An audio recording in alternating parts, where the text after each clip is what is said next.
Hello and welcome to Encounter Roleplay. Hopefully you can hear us right now. We've had a few interesting mic issues, but we are here and we are ready to play some Zweihander, The Broken Crown. Why don't we go around, say hello, and who we are playing today. And let's start with the wonderful Mackenzie. How are you doing today, Mac? I am doing great. I'm so excited. I love this cast of great characters. Not in the moral sense, but it's so much fun. But I am Mackenzie Lane D on Twitter, and I will be playing the halfling smugger Paec Falk. Awesome. And just down below you on my screen is a wonderful Jess. How are you doing today? I'm great. I'm Jess, and I'm playing Khata, the apothecary ogre who makes regular potions like you would find anywhere. Regular, perfectly fine potions. Totally normal. Doesn't test them on weight. Lydia, how are you today? I'm great. So happy to be here.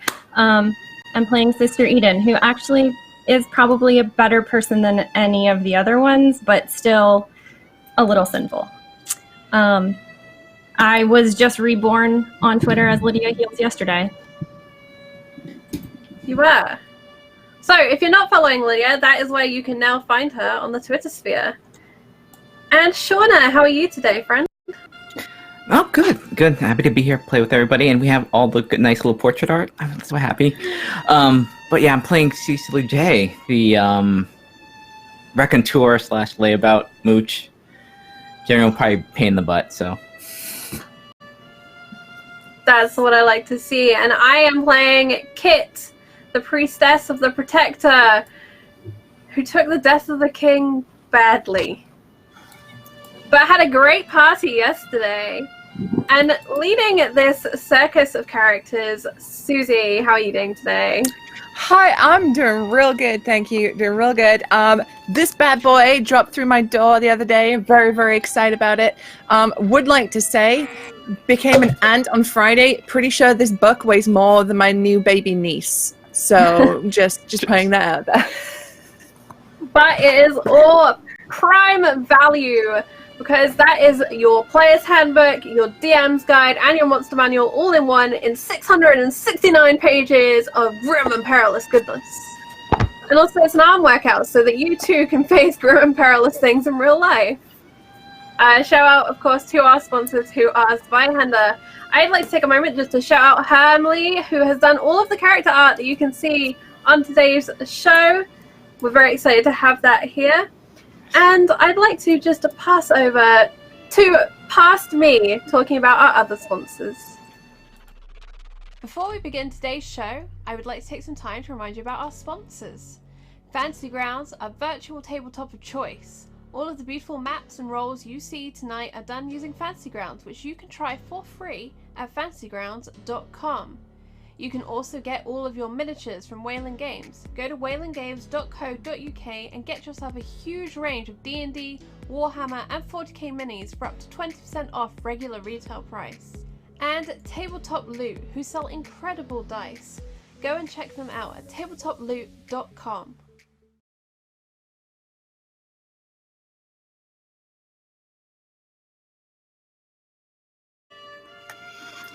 So, thank you very much to those sponsors, Fantasy Grounds, Tabletop Loot, Wayland Games, and more. Don't forget, you could be in with a chance to win some dice today by hitting that retweet button over on Twitter. When we hit 20, we will give away some dice at the end of the show. There's a number of other ways you can interact today. There's a list down below. There's crits, banes, boons, twists of fate, and more. And all of those are deeply appreciated. 100% of our Patreon this season and 50% of donations goes towards paying our beautiful cast here today. So please go and check that out.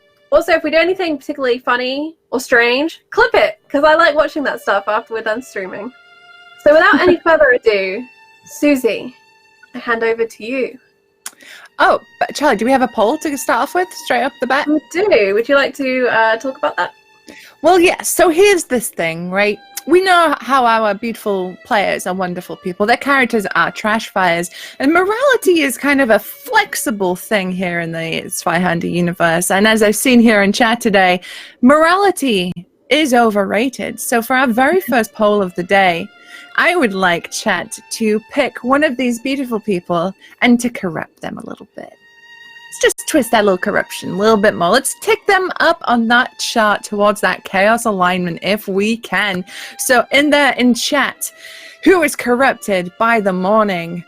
Vote with exclamation mark vote and then the number of your choice. We have 0 is for Paec, 1 for Khata, 2 for Sister Eden, 3 for Cecily, and 4 for Kit. Whomst shall you be corrupting this fine morning? So while chat is deciding on who is going to be a terrible, horrible person, let's have a little recap of what happened.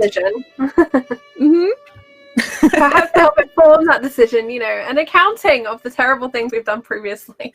Perhaps that might be a good thing to do whilst we wait for this. Okay, so we started off with Khata and Kit heading into a very sort of secluded, quiet tavern as most of the folks were out in the city enjoying themselves, getting absolutely white girl wasted on this fabulous festival day. Kit having a small parcel tucked into her waistband by a messenger of Paec's. There was a very tired barmaid who basically let them have free run of the place with the stipulation of no fighting and no stealing chairs. She went out and just left. There was then an extended sequence of Paec and Cecily sort of like looking in the window, thinking about this situation, how they were going to get this parcel as Khata and Kit were drinking. There was some drunken bar wobbling. There was some suspiciously crusty ouzo bottles, but nonetheless, drinks were had. And plans were hatched as Sister Eden made her way into the fray. She had seen the suspicious sort of interaction and decided to follow along. Heading into the tavern, along with Cecily, toasts were made. Again, more drinks were had as Paec snuck around and disguised herself as bar staff. She managed to do a bit of trickery, grabbed the parcel from Kit's waistband, and she snuck into the back and read the letter. The letter was from, I believe it was from the captain of the city guard, and it had told them that I shall just read the letter because I have it here. Retrieve the king's bastard and deliver to Captain Richter. The child can be found in the bits, belongs to servant of Walter Winter, the silk trader. Proof of paternity included. And that proof was being a silver ring with the sigil of the king upon it. Paec stuffed the letter away very quickly with a panicked expression and hid the ring on a necklace. And chatting was had. Again, more toasts, more drinking. Kit revealed some deeply personal things in her drunken state. Everybody kind of awkwardly was like, oh, this priestess is wasted. What do we do? Sassy barbs were exchanged. I remember Kit being particularly awful to Sister Eden. But nonetheless, the guards came in to enforce the curfew. One of the guards being a handsome young man by the name of Gabriel, who is Sister Eden's secret boyfriend. Khata stood up and intimidated the other guard so hard he went into an alley and threw up. Gabriel escorted Sister Eden outside and handed her a lovely monogrammed handkerchief. And they shared a very lovely, quiet moment together before he escorted her home. After that, everybody had one more drink and began to make their way back to their respective domiciles. On the way, Paec once more bumped into the runner who had deposited the message, and the mother who had spoken to her previously about helping her get her child out of the city. This was in the secluded garden districts of the city. She managed to not kill the runner for being terrible at their job, and she managed to assure the mother that she would do this job and get this child out of the city before she headed home and didn't sleep at all because of the big stress that was on her shoulders. And as everybody headed back, Khata and Kit went to the palace. Kit slapped a guard, which I'm sure will have no negative consequences at all later on down the line, and maybe speak to troubles within the palace between the new guard and the old guard or anything like that. It's probably fine. And Khata headed to her old laboratory where she had found out that her old mentor had been executed by King Sefer, and that her friend Sylvie still works there, but is conducting research about a shift in management and how to displace things within the order of the palace. Renewed with this energy about all this potential research, Khata headed home. And that's why we left everybody, going back to their respective homes, thinking about the night and evening they had. Do we have the result of our corruption poll, Charlie? We do, and it seems that the Chaos Chorus deem Sister Eden in need of corruption. Oh dear. So that is another corruption point for you, Sister Eden. Sliding just a little bit more on that scale. Thanks. I'm sure it's fine. I guess. Okie dokie. So we begin on a fresh morning. The sun has risen. It is cold. It is kind of damp, but there is a sort of low morning sun streaming in through your respective windows. It's drizzly still. It was raining last night as the festival wrapped up, and it seems like there's just a kind of low-level, constant drizzle. We're talking Scotland. Imagine Scotland. This kind of just persistent damp. We will first, I think, head over to Sister Eden. So, your morning routine, what does that look like? I probably get up with the sun and I do my routine of prayers and just a wholesome morning with my sisters. Mm-hmm. Mm-hmm. Okay, so you have a very good, non-corrupt, wholesome morning with your sisters praying. Non-corrupt. Do you still have the handkerchief on you? Because you said you tucked it into your... Yes. Mm-hmm. Okay. Mm-hmm. So as you are going about your morning chores and you just wrap up your communal prayer, Sister Faith comes up to you, and she is a older woman. Human. Her skin is sort of tanned from years of working outside, and she has deep laughter lines and crow's feet. And she says to you, Sister Eden, good morning. Good morning, Sister Faith. A few of the sisters and I are heading out to the bits to the south of the palace. If you would like to accompany us, we are maintaining the soup kitchen there, for the poverty, for the poor. Of course, yes. I would love to. Excellent. I know the poor there will love it. They love your tomato soup. It's an old elven recipe. It's delicious. You'll have to teach me sometime. I always ask and you always say you will, but you never do. Maybe one day. Maybe one day. in the meantime, let's just save a bowl for me, will you? Of course. All right. Well, I'll come to collect you shortly, about maybe half an hour, and then the ladies and I will head off down. Is that all right? That sounds great. All right. I'll see you soon. And then she sort of toddles off.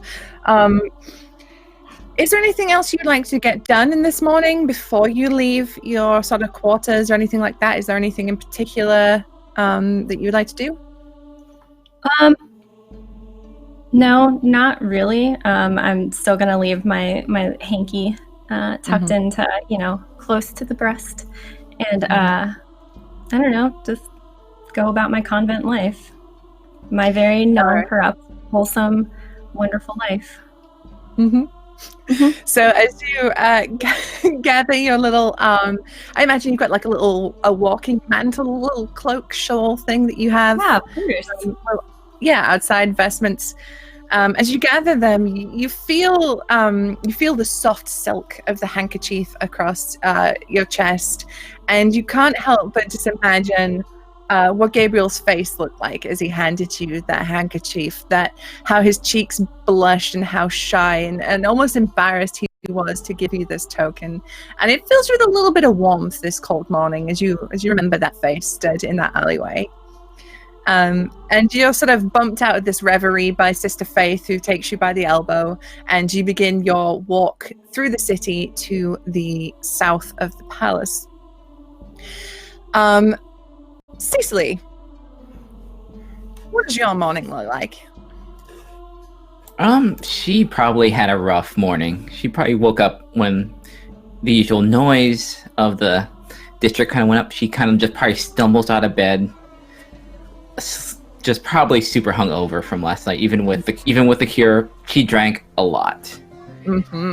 And she kind of like she's still dressed fairly nice. She puts the hat back on, looks outside, grabs some old butcher's paper that she probably just kept, and just looks outside. I should probably get more of it. She looks at the little empty vial from Khata and just says, I need to go. Thinks to herself, I need to go get some. And then see Paec. And she'll just kind of eyes squinting as she opens her door, just kind of steps out. As you do, you're met with the face of the gymnast who had pulled you out of the alley last night to take you up to your apartment. And she looks wrecked. Her hair is just smushed up one side of her face. She has big dark circles under her eyes, and she goes, Cecily?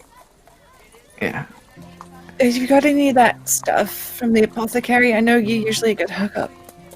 No, I needed it last night. Not that I remember too much about last night. It seems like you had a good time as well. Why is the sun so loud? I don't know. Oh, the rain. Oh God. Are you going? Can I give you some stuff? Sure. What do you need? Just the hangover cure. Just something to make this stop before I die. I'm gonna die. Talk a little quieter, please. But yeah, I'll take it. I'll take. And she'll hold her hand open, just kind of Yeah, and she reaches into. Sorry, Susie, but thank you to Wu-Tang Piglet for that cheer. If you'd like to give one of our players a crit, please let me know over in chat.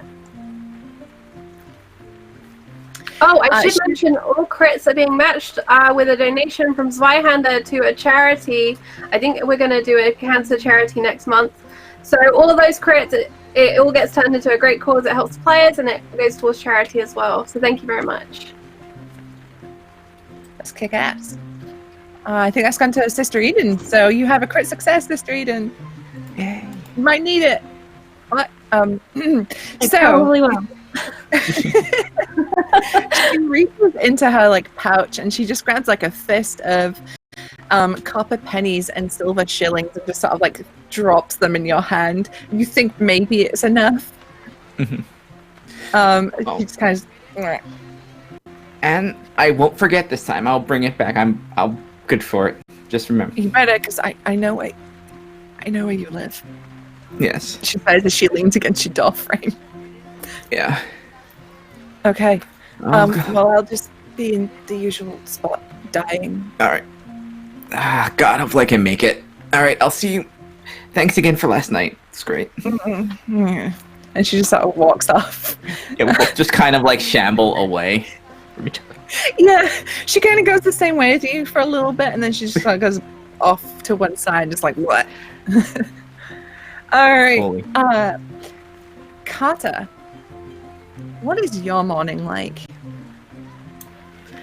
Khata wakes up pretty early to help open the shop anyway, but lately she's been waking up even earlier than that to first go to the underground lab to work on her own potions a little bit before opening the shop.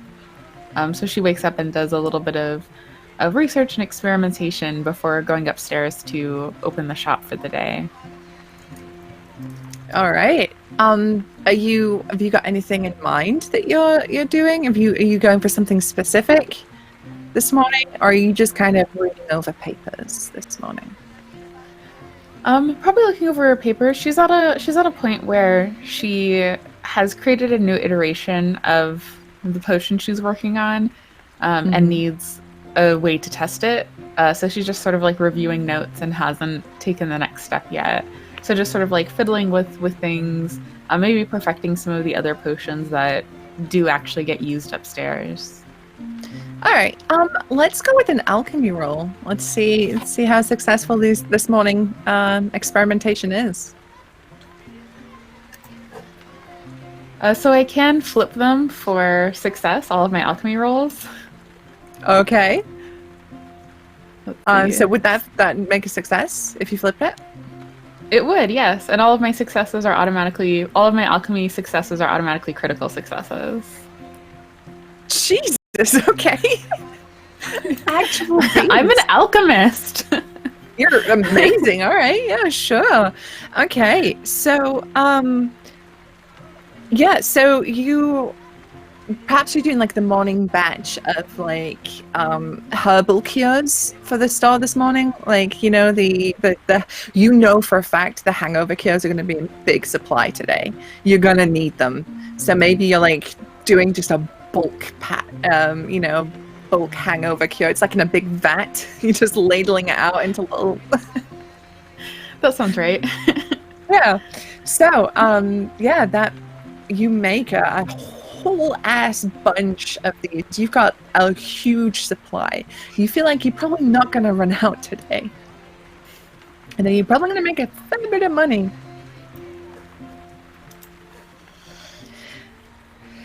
With regards to your other stuff, are you doing anything a little bit more, researchy? No, for now she's mostly reviewing notes. She doesn't like to actually experiment with the iterations of those potions when she's making other potions, just in case she like mixes something up on accident. Yeah, that's fair. Cross-contamination is a thing. Yeah, all right.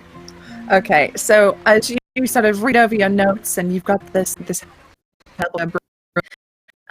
really pretty. All around, there's much sound of people outside. You can hear like the light rain patter.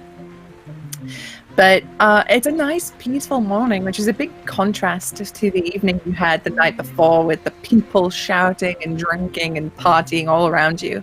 It's just nice and peaceful as the city still sleeps. All right, Kit. How's your head this morning? Kit started her hangover nice and early. After only having a couple of hours sleep, she'd gotten up and gone to the foyer of the palace and been staring up at that stained glass window, watching daybreak. She'd attempted an incantation, which failed.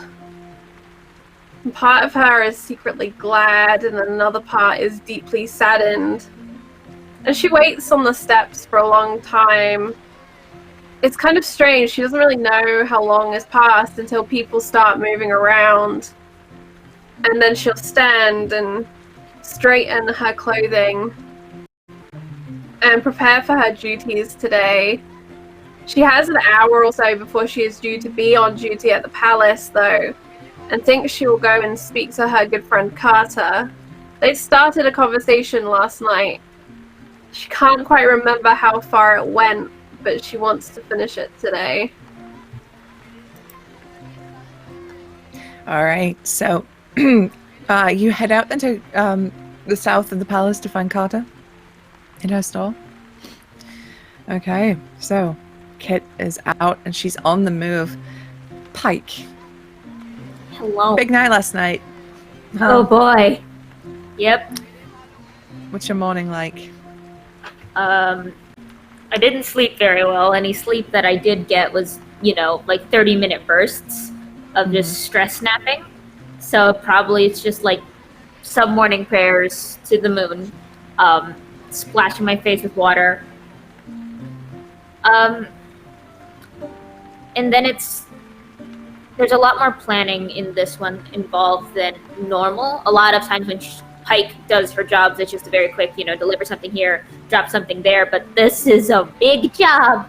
So she probably has some papers scattered on the floor with just like different people she might be able to contact, different places she might be able to get more information. And it's like conspiracy boards, but like on a floor. Just different scraps of paper and just underlined haphazardly. And she just sort of looks it over and sort of remembers the list that Khata had given her and remembers that she has to pick that up. And then sort of plans to possibly call in a favor from Cecily and get a little bit more information about this job before doing anything. And then it's just getting dressed in her dark armor and slightly more armored, slightly more pockets everywhere gear, and sort of stumbles out among the very hungover crowd. She's not hungover, just sleepy.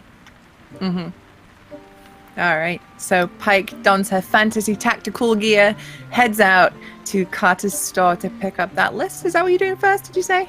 It's more of double check and make sure everything on the list is what is on there, and then also I'm going to try and find Cecily, because I need to cash in a favor. Gotcha. Okay, so Khata, it's time to open the store, and you've got it open, you got it ready for business. There has been no customers as of yet. It's the day after the festival is always kind of slow going because people tend to not be alive until afternoon because heavy drinking will do that to you. But as you're sort of sat there and you have your stuff ready, you're doing like the morning tidy up around, give it a quick sweep, a little wipe down of the counter, make sure that all your vials are accounted for, a little quick stock take in the morning. The door opens and Cecily stumbles through. Oh, you muted, Shauna. There you go. Oh, I must be early. What's she kind of like just holds her head and just like out of her hat just takes like a handful of coins, just kind of puts it on her like desk and just, this should be enough, right? If there's more, I'll take the extra. Khata, as soon as she saw Cecily sort of stumble in, had already put a vial of the hangover cure on the counter. Yep, looks like you're here for this. That'll... Yeah. These coins check out. Yeah. Well, I'll be definitely using these. It is 2-year proficiency as a alchemist that I'm up this early and not still puking my brains out until like the mid-afternoon, so thank you. Is it okay to take one now? Yeah. When was the last time? You took the last one last night, right? Yes. Yeah, you can take another one right now, but don't take a third one for the rest of the day. Oh, fantastic. And she'll just down it right away. Right. I'll see that you're the only one here. Do you? I imagine that there's going to be a rush later on, right? Everyone else kind of shambling back in here. Are you sure you don't need any help? No, I think I've got this covered. I'm pretty accustomed to the kind of activity that'll occur later. No problem. Do you mind if I just look around for a little bit? Just kind of, maybe some things I can pick up. Yeah, if you can pay for it. Of course I can. It's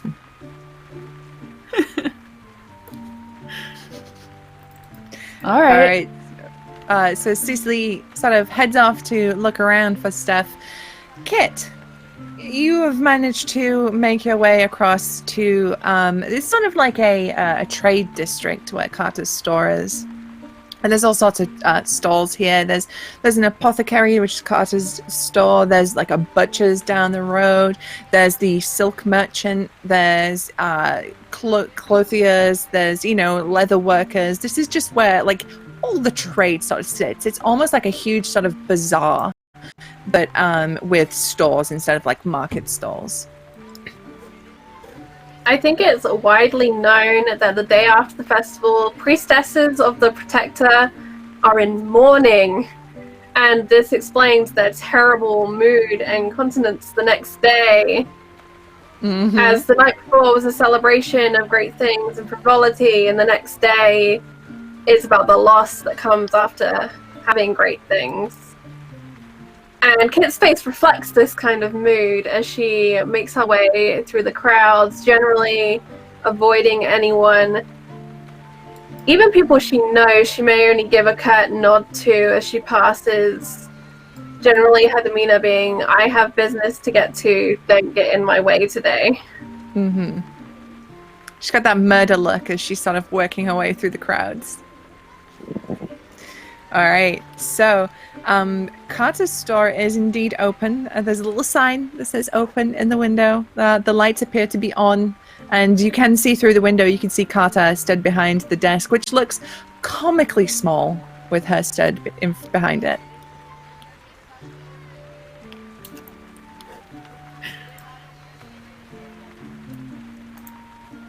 Oh, can't hear you, Charlie. Seeing that Khata's in, she kind of knocks on the window with a couple of fingers and waits for her friend to come out. Khata, just remembering Cecily's general vibe from last night, just always looking for free stuff, like gives Cecily like a really hard look and is like, I'll be right back. She'll like touch anything. On my honor. And we'll yeah, I hope that is worth something. And we'll go outside to meet Kit. Good morning, Khata. Morning. You look like you need more of that hangover vial potion.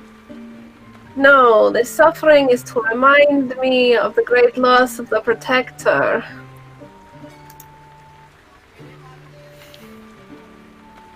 Are you sure?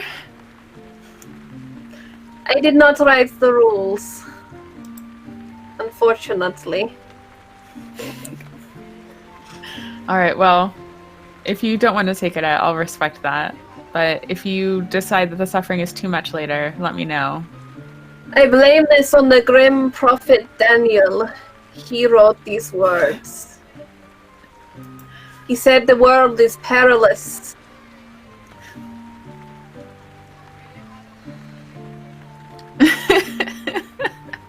And she just stands there like massaging her temples. But Khata,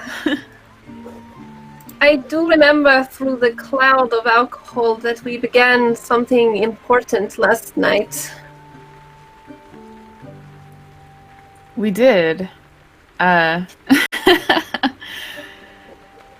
We did start a very important conversation that I would be happy to continue, but not out here. No, but also not in there. I'm not sure my stomach can handle the smells of your creations this morning. That's fair. I'm accustomed to it, so it doesn't really bother me anymore. I know of a place down behind the castle on the sheer side. Amongst the ruins, there is a well. That is the place we should talk of our business. And she looks up at the rain. Assuming the storm doesn't get any worse. Alright. I can't leave the shop yet, but I can meet you later this evening.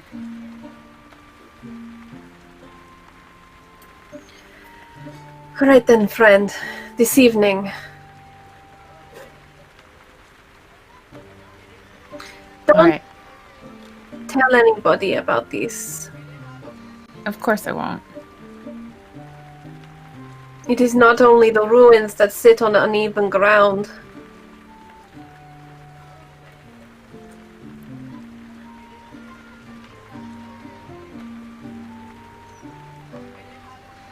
I need to go to the alley now.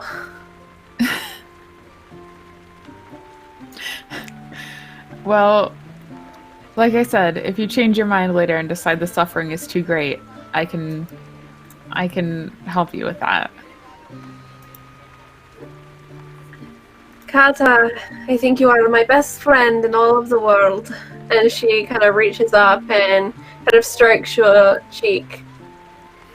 So soft. And you're mine.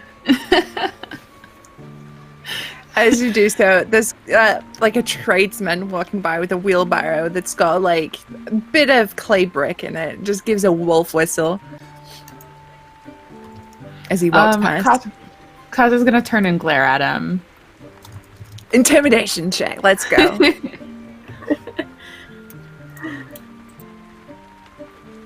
Oh my god! Why is Khata so scary? My She's 8'8". I know. Eventually, I'm not gonna roll a good intimidation check. When you need it, it's not gonna happen. So Yeah, when it actually matters. he gives you like a, and as you sort of turn and glare, he like physically jumps, and you can see the wheelbarrow just sort of almost tips, and he's like, "Oh shit!" And just like scurries on his way down the street.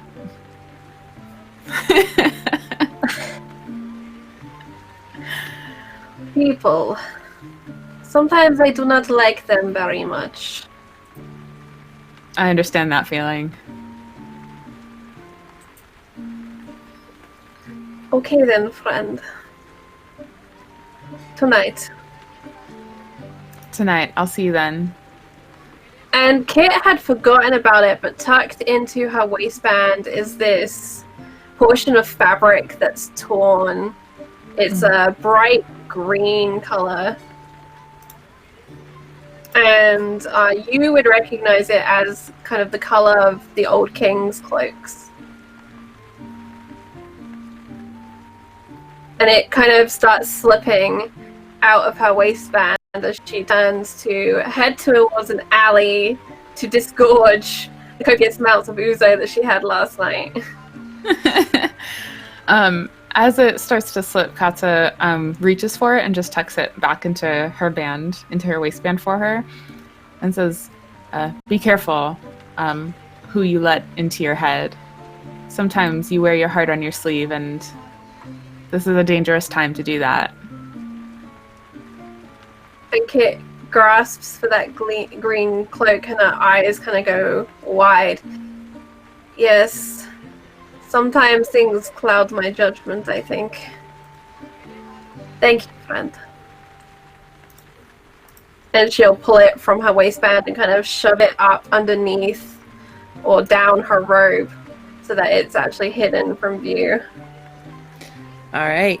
So, as Kit now goes and removes the poisons of the previous night from her systems in an alley, Khata, do you head back into the store, or are you gonna what would you like to do? Yeah, Khata will go back into the store to check on Cecily, and because eventually she will start getting a rush of people coming for those hangover potions. Cecily, being left alone in the store. What were you doing whilst you were unsupervised, unchaperoned, unwatched, as it were? I think she is kind of like, she doesn't want to like get on Khata's bad side right now, but she's not really thinking about that right now because the room started spinning for a little while. Oh no! So I guess when Khata comes back, like you just see Cicely kind of like leaning her head against the wall, like her head's is basically like the only thing keeping her up, and her like hat is like, she's wringing her hat in her hand, and she's just kind of like leaning and just kind of like just making these like kind of sick noises. Cecily, you found the only stone wall in this place. The rest of it's like wood and like plaster. You found, and it's cold and it's lovely against your head, but the smells of this place, there's rich scents, there's like very sharp scents, there's like sage and like incense scents and just acrid sort of chemical smells, and it's just a lot. And there's color in here and sounds as some of these mixtures fizz in their containers, and you know, some you can hear from downstairs like the gentle sloshing of the mixture in like a little makeshift centrifuge in Carter's downstairs laboratory, and it's just a lot to deal with right now. You are just completely overwhelmed. So it's Khata, as you walk in, you just see Cecily with her face smushed against this beautiful cold wall. If you're gonna be sick, you gotta go out to the alley. I think I should be fine. Just give me a moment. The hangover here hasn't quite kicked in yet. I'll be on my way soon. Thank you. If you throw open the store, you have to clean it up. And as she says that, she kind of goes to the back and brings just a hard wooden chair out and sets it out for Cecily to sit in. Oh, like an angel from heaven. Thank you. Oh, and she just kind of like she's not willing to move yet. Like, I think she's just like, this is a stable position for her, so she's just gonna like kind of just lean there.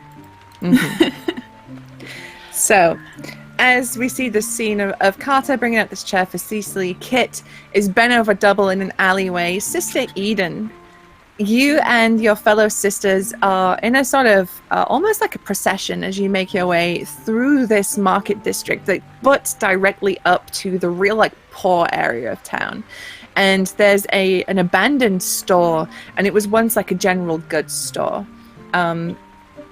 But has been repurposed for your community sort of soup kitchen, and it's right on the edge of a little square. And just right across this square, you can see a bunch of other stores. There's Carter's apothecary. There's the Paec alley. You know, there's a bunch of other little buildings around here.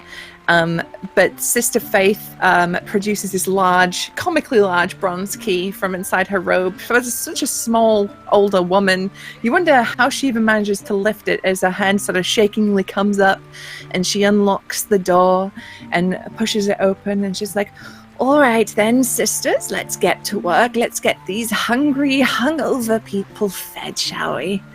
And so she toddles off into the back, and there's a huge a fireplace that's been put in here with a big pot, a big cauldron, and one of the other sisters gets to work with lighting it, and Sister Faith is sort of like opening the curtains and like dusting down the place, and you're sort of ushered towards where the ingredients are to begin this soup.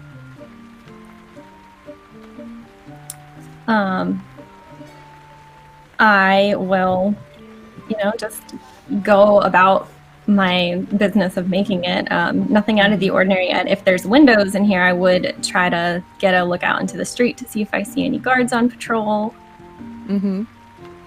Okay, so there are windows in here. This used to be a general store, so there's like a big front window, and as you head into like the pantry, which butts upon up next to Paec Alley, there's like smaller windows, and as you sort of like peer out the window, you get the flash of like silvery white hair with a bit of gold, and you just hear like a oh no. Do I recognize who it is? You would recall seeing that silver hair and the gold as being the priestess that you saw last night. Maybe. Oh. I didn't drink as much as her, so I probably would remember. If I can get away, I want to go out to the alley and talk to her.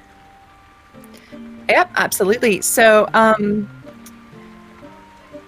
Sister, what's a good nun name? So we've got Sister Faith, we've got Sister Eden. Sister Mary Clarence. There you Sister go. Mary Clarence, who is a halfling woman with darker skin, and she comes up to you and she says, Sister Eden, we are all out of whatever goes into tomato soup, a herb that goes into tomato soup. I don't like soup, so I don't know what goes into soup. Basil. Yes, okay. So she says, Sister Eden, we're out of basils. If you could just perhaps maybe pop across to the apothecary, and they might have some. Of course. So I'll, just turn and go out the door, but before I get to the apothecary, I'm going to go to Paec Alley. Are you just gonna like straight up approach her, or are you just kind of Yeah. I'll. Is she just actively like vomiting into this alley? Yeah. I think she's probably at that point where it's like the dry retch of I can't decide if I need to be sick more or less, but my body is just like, please. And like the stomach is just like twitching, and Kit she looks really skinny, and especially when she's bent over and that arm is out on the wall and she's pale from her hangover, she looks almost like a skeleton or a ghost stood in this alley. Without a second thought, Sister Eden would want to go and like help her and I don't want to like get down into Paec Alley, but I will walk and put my hands on her and say, let's get you out of this alley. Let's get you across the street maybe. I'm sure there's a potion that can help you. Surely you don't want to spend your time here.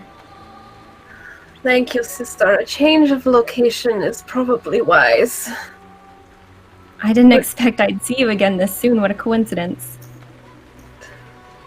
And she kind of frowns and looks at you. She'd recognized like the attire of the sisterhood, and so had known you were a sister, but as she looks closer, your eyes. Did I meet you last night? Yes, you did. Yes. You were celebrating a lot. brother. She's like looking at you and squinting. Sure. Do you need help walking? Can I help you? Let's go. And she'll put kind of like an arm around you for support, or get support, and go wherever you lead, pretty much. I will lead this frail skeletal elf to the apothecary across the street. Okay.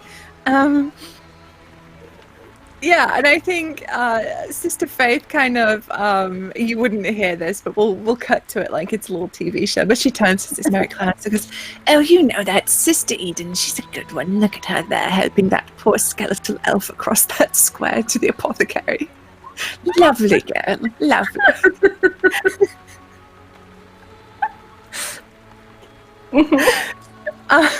So as you escort Kit, are you taking her back to the to Khata's store? Yeah. Okay, so Khata, just as you've got Cecily situated on this chair, and you're sure she's not going to fall off or puke everywhere, the door clings open. I imagine you got a little bell, right? Every store has got a little ding bell, right? Yes. Of course. Cecily probably makes a noise, just like, oh, every time the bell goes. Mm-hmm. Like, you just hear groaning in the corner. So as the little bell goes bling and Cecily groans and wishes again for the sweet release of death, you see Sister Eden ushering in Kit, who looks real bad. Khata goes back to get another chair for Kit and just a cup of water because she knows she doesn't want another potion of any sort. So as soon as she has that, she'll like grab Kit from Sister Eden and lead her to the chair and push the cup of water into her hands. It's funny running into you all again so soon. It is. What are you doing in this area, sister? Across the street, we run our kitchen there. Feed some hungry. Looks like you guys could use some food today.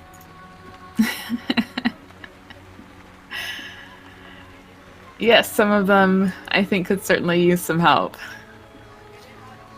I'm also here to buy some basil for my soup. Do you have some? Oh, sure. How much do you need? I don't know how to the unit of measure for basil. Enough for soup. Got it. Just a handful of basil. A bushel? I don't know. Really? We're all such domestic goddesses here. Oh my god. Here's a grip of basil. I like that. That is now the official measurement for grip. all herbs in the city. A grip. It's kind of now. I'm writing it down. Khata's grips are more generous than others. If you're gonna buy a grip from anyone, Yeah, buy it from an ogre. no, we can't call it a grip. We can't. Veto.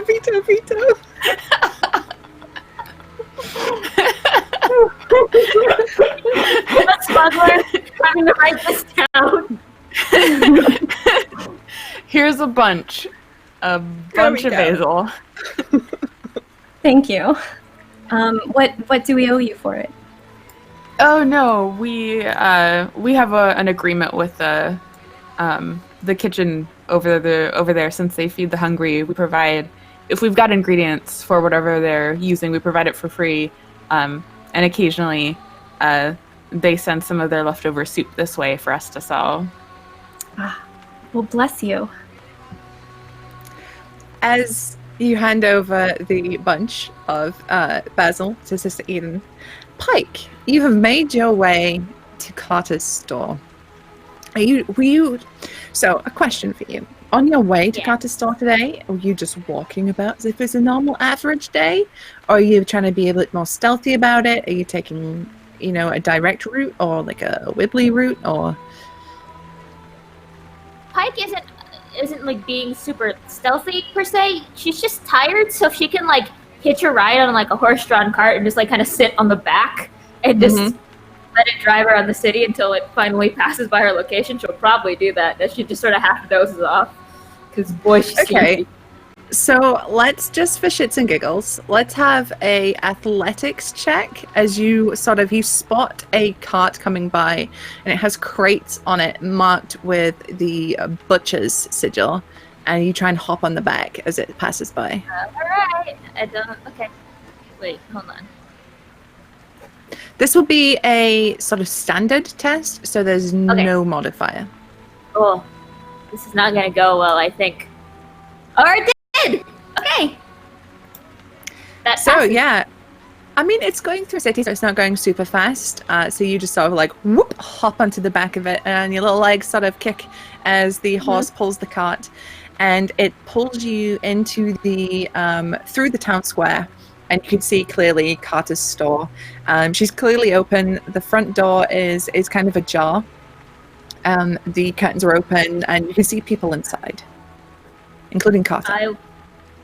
As we drive around the city, I do also just want to kind of make a mental note of like the guards and which guards are out and where they're going. I'm assuming I probably have a ledger, and in that ledger it's not only people who owe me, it's also people like different patterns I've noticed, and so I'm just adding the guard patterns to this ledger. And then when I pass by Khata's place, I'll just whoop off the cart. Probably stumble a little because sleepy, but... Okay, so if you're paying particular attention to the guard, roll me an awareness check. Awareness. And this will be just routine, so add a 10% to that. Add a 10%? Mm-hmm. So it's 10%. It's easier. It's a little bit easier. Okay. So then that would be... Okay, so that's a total of 61 that I have to roll under. Gosh darn it! Oh, So close! so close. I'm real sleepy. I'm like half dozed off. You don't particularly notice anything different. It seems to be the sort of general day-to-day guard duties. There's no step up in security or step down in security that you could perceive. Just looks to be business as normal today. A bit quiet in terms of other people, but in terms of guards and stuff, it's fine. I will then, once we pass by Khata's, I'm gonna see how close this cart can get, because I don't want to walk, and then I will hop off. My legs are tiny. It takes so much extra effort to go anywhere. The cart kind of doesn't really go close to Khata's store. It kind of just comes up and brushes past this town square. Like this little square, like a square. Ah. I see me missing my spot. I'll just, like, bail. Mm-hmm. Alright. Because of your earlier athletics stat, you just hop off. It's fine. It's no big. You don't need to do anything fancy. So are you just gonna toddle your way over there with your little legs? Yep. My little legs. Alright. So, Khata, you're getting Kit situated. You've got the water in her hands. You're like, drink the water, please. Don't die. Please, and don't throw up. You've conducted your business with Sister Eden. The bell once again, ding, and the little form of Paec comes in. Wow, you're busy already. Yeah, this is one of my busier mornings in a while. Don't usually have this many people in the store at once this early in the day. Yeah, I can tell. This is why I don't drink. Looks over at Cecily. Looks over at Kit. Right. I just wanted to check the list you gave me last night. Just go over everything more in detail about, the amounts and all those fun things and payment and stuff. The trip might be delayed a couple of days, but I'll do what I can. If there's anything you need emergency, I can possibly push an order in with a runner. I have everything I need for the store for the next couple of days, so if the trip is delayed a little bit, that's fine. Cool. Right. Do you need me to deliver anything or deliver the potions around town? Sure, if you have a runner handy. I've got a list of people who put in an order for their deliveries. Oh, it's more of I could do it. I'm running all over the city today. Then sure, that would be great. Are you fine with the regular runner fee? Yeah, that works well unless it's, other or more fragile cargo, in which case then, price goes up. Or favor is marked or, I trust you. Yeah. You're one of my better customers. Side eyes, Cecily, real hard. Yeah, Khata, like the store probably would have set up like a pretty regular delivery schedule with a couple people who need certain potions like every week or every couple of days or something, and would have a list of like, this potion goes here, and they will give you like this amount of tip because they've already paid in advance for the potions. That's how it works. And then also give you like from the store's stock a payment for like making the deliveries. Yay. I will take that. I will look over the register. Out of curiosity, do you think you deliver to the palace, or do you deliver mainly to like just around the city proper? It would just be around the city proper, since the palace has their own apothecary. Nah. Self-subject. Oh. As you are discussing this and you're getting your plans in action, Sister Eden, you have your basil in hand. You're pretty sure Kit is fine there now. She's got a seat. She's got a glass of water. Don't know about the other big-hatted person, but they're they're sat down. There's like a little makeshift first aid station going on in the store. The entrance of the doorway goes dark as two large figures wearing sort of leather cowls stand in the door shoulder to shoulder. And one of them steps forward and says, Piker and Folk. Been looking for you. Do I recognize any insignia on their They are garments? decidedly wearing no identifying marks. They are darkly dressed, and you can see at their waists they have weapons. They have Welcome in, Raiders, Triceratops raiding with a party of 9. Welcome in, I hope you had a good stream. We're playing some Zweihander. It's grim and perilous. We are hungover, and someone has just come for Paec. it's about to get some peril in here. You can see that under their arms, in sort of like a holster, they have the butt of a pistol, and at their waist they have the hilt of a short sword-looking kind of weapon. Paec just looks up from where she's mapping out in her ledger and then just sort of flips a couple pages. You did not make an appointment, so no. This one's funny, isn't she, Boris? Funny. It's just Proper tickle business. me, she does. You've got something of ours. Really? I really don't own a lot of things, so you're gonna have to be like way more specific. Also, whatever trouble you have, you better take it outside my shop. Yeah. I'm sorry, miss, but this doesn't apply to you. I'm talking to Miss Folk here. If you're in my it's shop, my- it applies to me. Also business partner, so you know. Oh, don't bring me into whatever that is. Oh. Never mind. Well, never mind.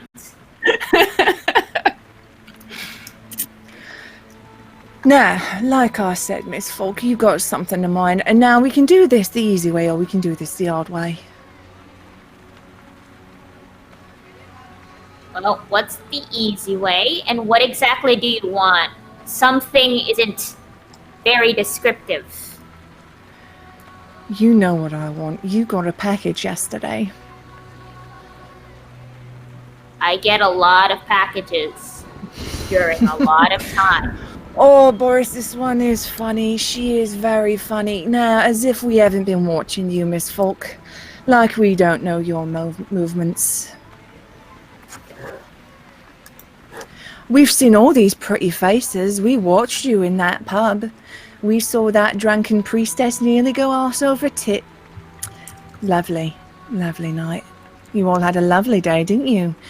Drinking lots, and this little one here with that handsome guard. Oh, brings a tear to my eye, it does. Now, give me what I want, and I go away. She's right here. Just take her. Fucked over by a protector. Oof, Miss Folk. Paec just gives the dirtiest look over at Kit. Again, whatever you're doing, not inside my store. Okay. I'll Look, be happy to leave when Miss Folk gives me what I want. You'll be happy to leave right now, or you won't leave at all. And he takes a deep breath, squares his shoulder, and steps forward. I And thought you Kit, said you didn't want to be involved. Kit I don't looks to want to- Khata, trying to figure out how far Khata is about to take this, because that'll change how far Kit's going to take it.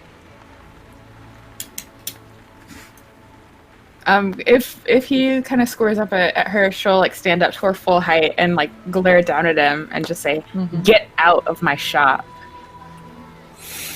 You see Cecily just kind of straighten up, like, just looking at him, like, you heard her, get out of the shop.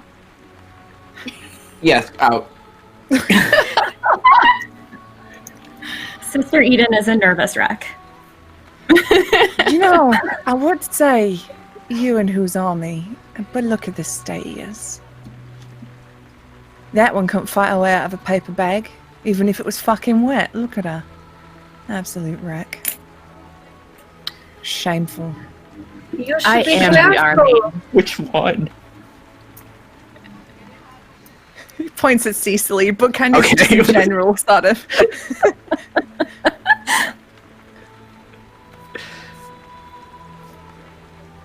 You should be careful what you say to priestesses and sisters. We have good contacts. Love, I don't give a fuck who you're on the phone to. I don't care who you got a direct line to, if it's your god or what. Look, I don't want to start a fight in this store as much as anyone else, because honestly, there's a lot of things in here that probably shouldn't mix if the shelves are smashed. So why don't we take this outside like adults and just talk this out? He sort of looks at you, Paec, and his eyes narrow, and he sort of clicks his fingers at Boris, who steps aside, and he steps aside and says, "Ladies first. Never say I'm not a gentleman." A gentleman is way more than who you let out the door first. And I will walk out. Ladies, if you don't mind.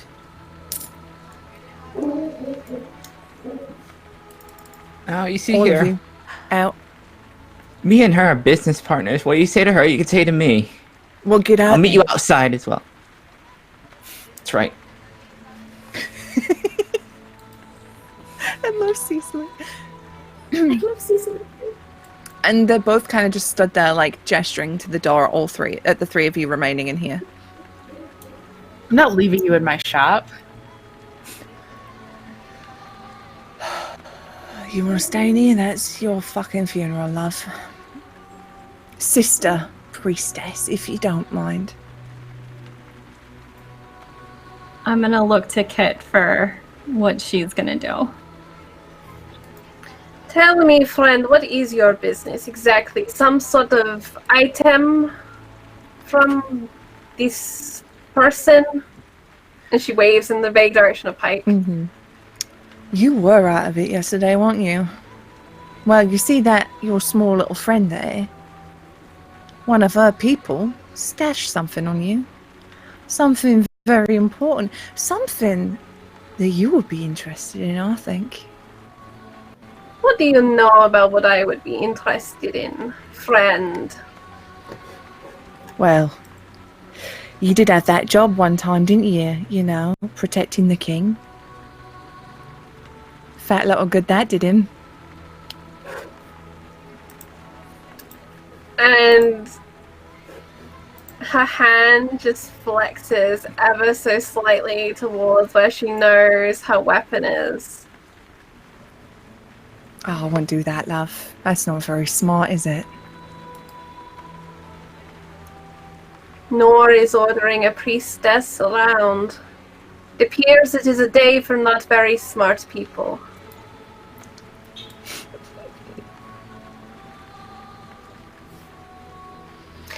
She's going to escape, you know, if you stay in here talking to me. She's very quick on her feet. Oh, no, she ain't.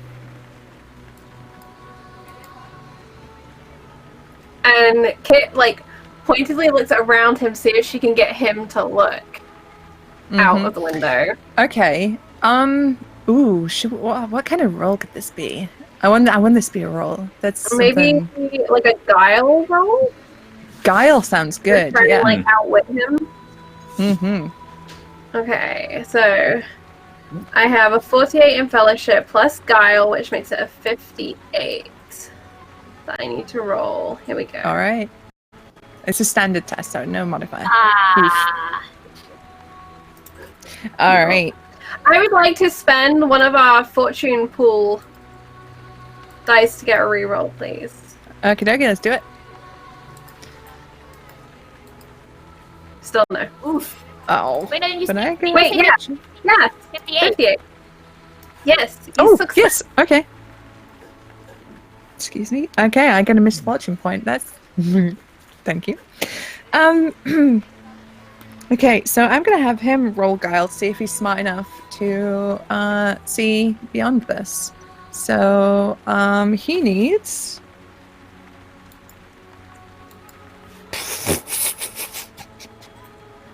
Let's see. Oh, he is not.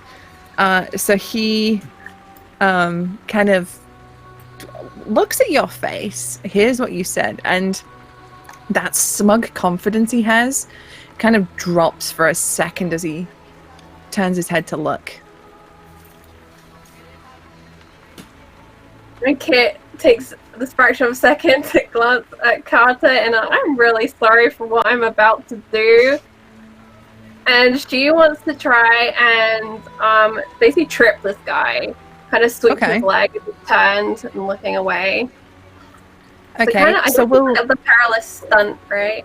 yeah, we'll treat this as the takedown maneuver from the perilous stunt. So I need to roll athletics, correct? Yes, it's coordination. It's only athletics if you charged. That's right. So this is going to be a 50% for me. Any difficulty modifiers? I will give you plus 10% because he's distracted. He's looking away. So this is easier for you to do. All right. So we're aiming for anything below a 60. Ooh, 18.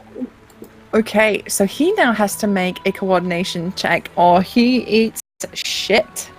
Okay, so he is Technical terms here.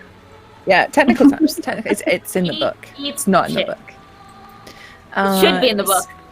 He needs to roll. Let's have a look. So, Khata, as he is not Khata, Kit, as he is distracted and looking out the window for just a second, you go to sweep the leg, and as your shin connects with his head snaps back towards yours and goes, "See, I knew you weren't very smart," and I would like everybody to roll initiative. Oh. Oh boy. Okay. Oh, okay. boy. Okay. Oh. Where is it on my sheet? So this is a D10 plus your initiative score, which is on the second page of the sheets that we're using. Okay, D10. Okay. It's 3 plus your perception bonus. If anyone's curious how you calculate your initiative. 3 plus my perception bonus. Yep. That's about right. That's about right. Oh goodness.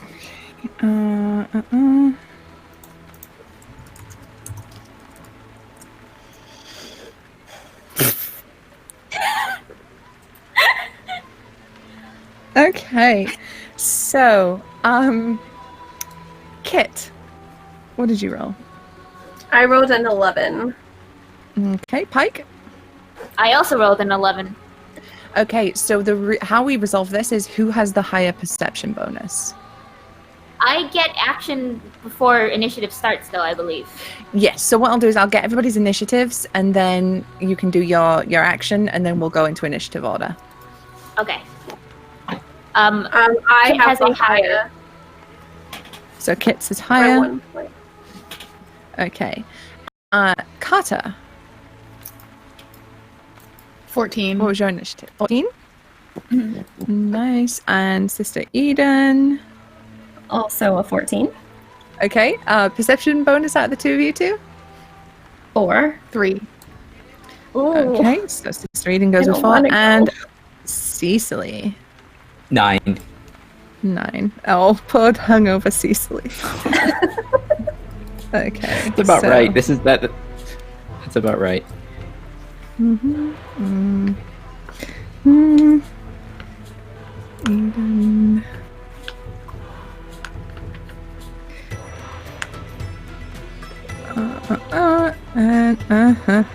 Okay, so Paec, you get your 3 AP to spend before everything really kicks off. So just you are scrolling. outside the store. the door is open. You see Boris, the big boy, stood kind of in the doorway, but to the side a little bit. And the other guy, who is as yet unnamed, is inside, and he is squared up to Kit. Alright. So I'm gonna go, the one that's closest to the door is the unnamed one, correct? Or it is Boris, correct? Yes, Boris is the one closest to the door. I would like to sort of, if I can, I want to like leap up using like door frame to bounce off, and then like try and get him into I believe a chokehold, and just pull him down. Okay, all right.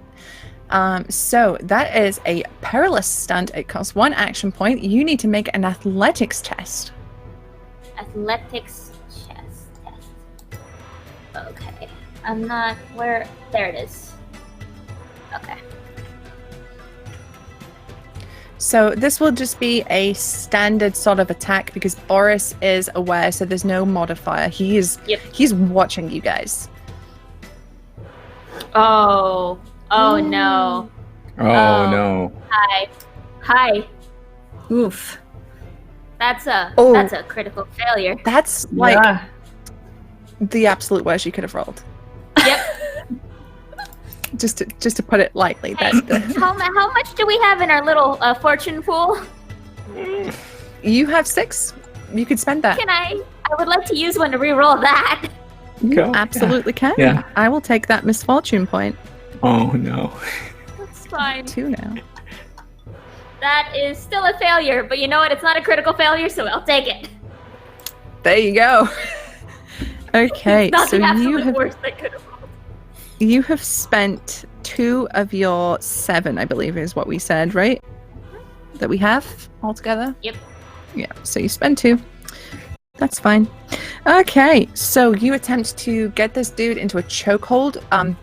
So you sort of like jump on the door frame and try and get your arms around him. But Boris is a very large, beefy boy, and your arms can't connect around his big Corey Taylor thick-ass neck. So you just kind of like slip and drop back down. You have 2 more action points to spend.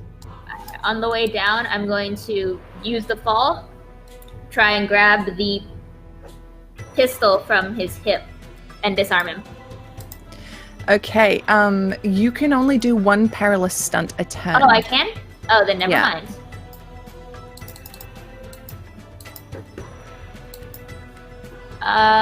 Oh boy, there's so many of these. So you could do an attack action, you can do a special action, or you can do a movement. Is there unarmed attacks in the system? I believe I'm so. not sure, but I believe you could. I would allow you to just like draw a weapon though and go for it. Like, you know, you don't have to use a turn for that. Oh, then I'm gonna draw my flintlock and then use the butt and then just sort of. I'm short. I'm gonna go for one of his legs and just like swing. Okay, just try and take out a leg with an attack. Take out a Alright, so kneecap. You're attempting to kneecap this guy. Okay, so we'll go for a melee attack. So you need to make a combat-based test. This again will just be standard, so there's no modifier to that. So just your combat skill. Unless you wanted to make it a cold shot, of course. Unless you did want to do a cold shot, which would make it a bit more difficult, but is a little bit higher payoff. But What does is it cost called? 2 AP, which means you What is wouldn't it have a called? reaction if he hit you. We'll just do a regular then. Okay. Oh goodness, fantasy grants, please. There we go. I'm rolling absolute garbage today. That is a failure. Okay, so as you dive for Boris's neck, you can't quite make a connection to secure that lock. You drop down, pull out your pistol with the butt, swing for his knee. He pulls his leg out of the way just in time. You have 1 more action point left. You can use that now, or you can keep a hold of that for a reaction. Actually, for my 3 at the top of the turn, I can't. I have to use Oh, you them can't? immediately. Yeah, I have to use them Okay. immediately. All right. So Cool. you can only make one attack action around 2, so you can either now do a special action or a movement. I'm going to use the last action point. Take cover somewhere. Just duck behind the door frame outside. Be like, nope, out of here. All right. So, so you sort of like duck out of the way, around the corner. As you try to choke Boris, miss, try to kneecap Boris, miss, and then dash around the corner. And run away. Okay. Let me just...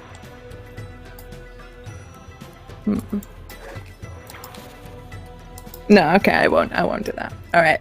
So, initiative now begins, and it is Goon One's turn, and this is the one who has been threatening, who is Fantasy Knockoff Bricktop from Snatch.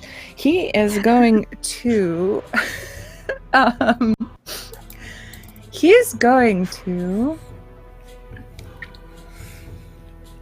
He's going to attempt to get Kit into a chokehold. So he's going to make an athletics test on her. Okay, so this will just be a standard because there's nothing really in here that would be disruptive to that. So,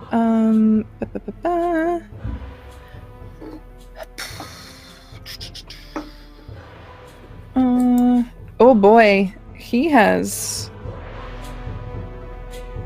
quite the good score for that. So let's see. Oof. Okay, so Kit, I need you to make a athletics check to resist being choked as he gets the grip around you.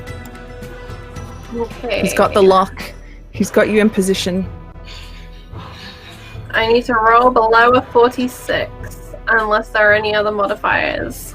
I don't think Nope. so, though. Nope. No. So, Kit, you look up as this dude, who is even as being a tall elf, he's still a little bit taller than you. He's like 6'5", 6'6".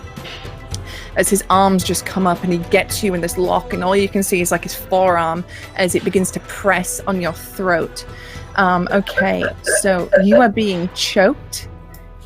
You gonna suffer. Oh. 9 peril. Ooh. Okay. That is 1 above my threshold, so I become imperiled. Kit is now imperiled. All right. He is just gonna hold you here. He's maintaining the chokehold on Kit. That's gonna be his turn. I think he's just got a hold of you, and he turns to Khata, and he says, "Oh, I won't do anything silly. I've got your pretty little friend's head right here. I'll just pop it right off. Don't go being stupid like she did now. Just walk away. Just walk away." As he has Kit in this chokehold. It is now Boris's turn, and he is going to back up his buddy in the store. Paec has disappeared out of his view. He can see he's got his friend has Kit, but he also is very aware of the 8'8" tall ogre in the background looming over, and he is going to take aim as he pulls out a flintlock pistol, and he is going to take aim, and then he will go to fire at Khata. I'm sorry if I kill you all. I'm really anxious now that I might kill you. Okay. So he has to now roll under a 75 because of the take aim. He does not, but I have 2 misfortune points. I'm going to use one to re-roll that. He shoots. Okay, you can make a dodge, Khata, if you would like to spend an action point to dodge as a reaction. No, I think I want to use all my action points when it's my turn. Okay, so you are not gonna dodge. You can't If you dodge successfully- a gun anyways. Oh, you Cannot can't. dodge a No, you gunpowder. can't. Nope. Whoa. Never mind. Yeah. Sorry. All right. Oh god, I'm gonna kill you. I'm so sorry. Okay, so let me get one of my fury die. Let's hope it doesn't explode. It doesn't. Okay, you take it's 8 damage. So you have your damage threshold, which is like your soak, and anything above that tells you about where you're going to go with your damage sort of levels. So hang on, where's the little chai thing? Where's it gone? So what is your damage threshold on your sheet? 6. 6. Okay, so that's only 2 over. So you only go down 1 step. You are lightly wounded, which has like no sort of mechanical drawback to you right now. But you're along the wound chart, which is not great. Okay, so that was all his action points. That's Boris done.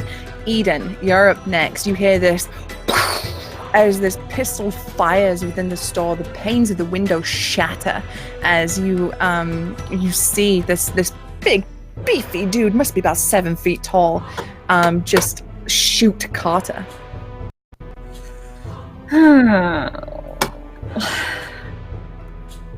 So Kit is imperiled. What does that do mechanically for her? It's nothing at the minute. It just means she's on the way to bad things happening. Wonderful.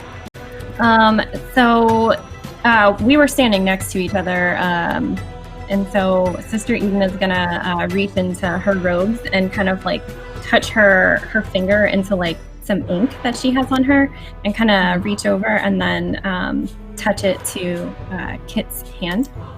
And Okay. I am casting Invoke Fury, which if it goes off, they can add 1d6 Fury die to their total damage roll with a melee All right. or ranged attack. Okie dokie. So you need to make an incantation roll, I believe, to see if that works. Sure do. I have 2 little bubbles in incantation, so that means that it goes up by 10 for each, right? Correct. Okay. So I need to roll a 71. Oh, easy. It was. So, do you just sort of do you draw a particular sort of sigil or anything, or are you just like, "Ooh"? I can't draw a sigil. That would be a lot to do, but I will just kind of delicately like kind of touch it against her hand and like kind of make some eye contact with her when I did it. And she would probably feel like empowered a little bit, I guess. All right, yeah. So, Kit. So, as Sister Eden, you're being choked. You're like, you can't really see, but you feel Sister Eden's hand brush against yours, and you feel something wet along the back. You're familiar with this. As it begins to dry, it feels like the inks that you are familiar with. And as it begins to dry, you feel the fury of the Protector well up inside you, as you are being held by this dude. Is there anything else you'd like to do, Eden? Probably just like say a little prayer. Okay. Do you want to like move or anything? Because you're kind of like in the middle of the fray. Yeah, no. I don't want to move because I don't want to draw attention to myself. And she doesn't know what to do. She doesn't fight. She wouldn't. Okay. She's frozen. All right. So, Khata, you've just been shot. It fucking sucked. Kit is being choked right in front of you. The dude that shot you is stood in the doorway. What would you like to do? Khata is going to ignore the person who shot her because someone has Kit in a chokehold. So she is going to grab her staff from like where it's leaning against the wall, and just hold it straight in front of her and just try to like jab that man right in his face and like just like right between the eyes.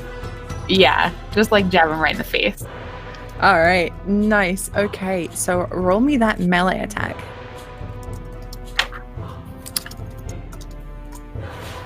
All right. That needs to be. Oh, that is not going to do it. Okay, so that doesn't do it. You do still have the option to do a perilous stunt or a special action this turn. Then when she misses with her staff, she's going to try to do a dirty trick. Mm-hmm. And or actually, can I do a stunning blow? You sure can. It's a perilous stunt. It costs 1 action point. You just need to make me an athletics test.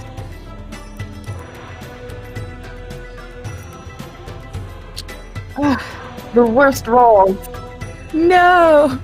Oh, that's a crit fail, but luckily that doesn't really do anything on a perilous stunt. You're okay. She's too stressed out about like everything that's happening. Let's see. So just while you're thinking about what to do next, for you folks at home, doubles, if they're over your number, is a crit fail. If they're under your number, under your target, that's a crit success. So doubles are good. Sometimes. Okay, so is there anything else you would like to do? I guess I want to try to inspire my group with inspiring words. Okay. So that is a special action, a leadership test. This will inspire a number of allies equal to your fellowship bonus. And this can only be used once per combat. Once per combat.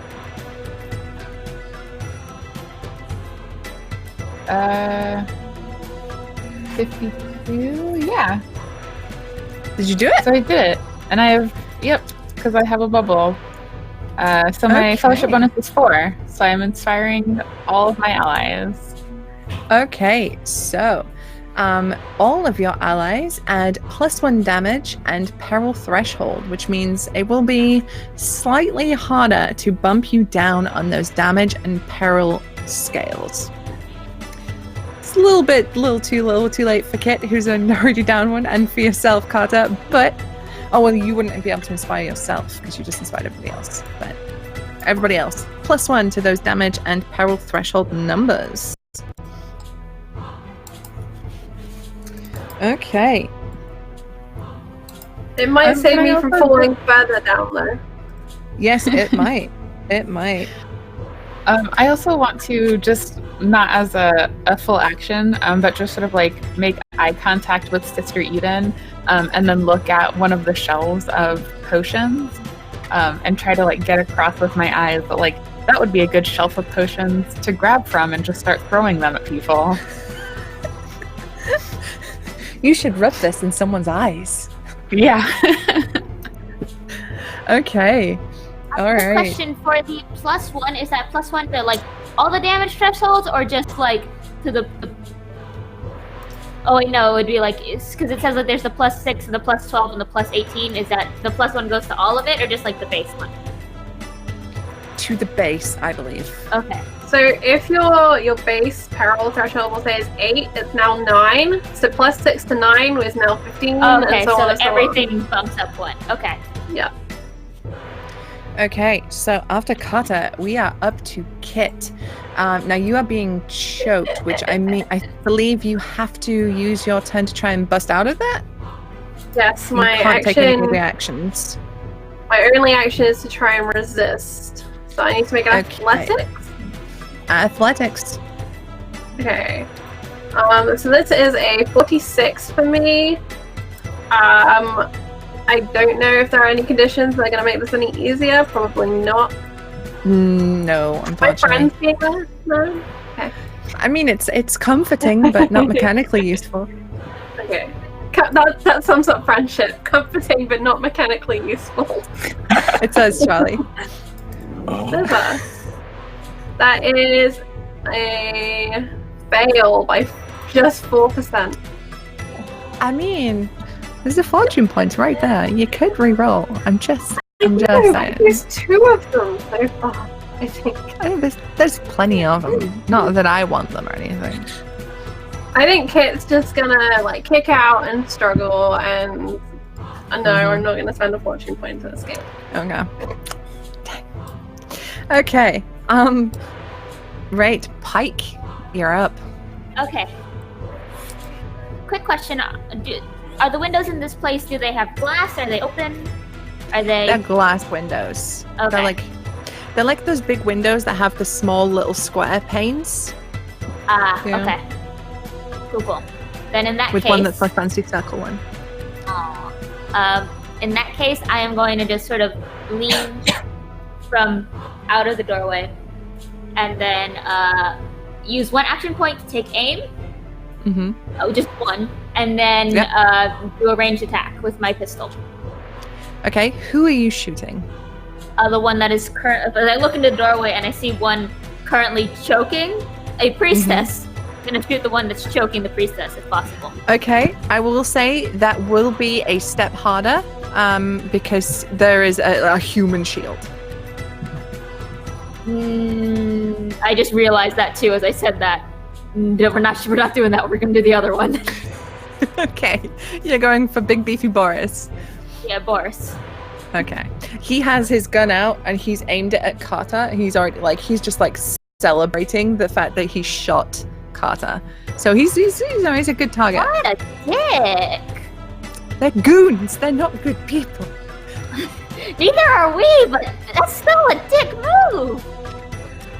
So that is a martial. It's just gonna be just a flat.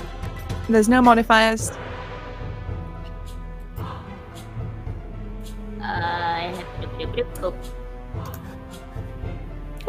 Ooh.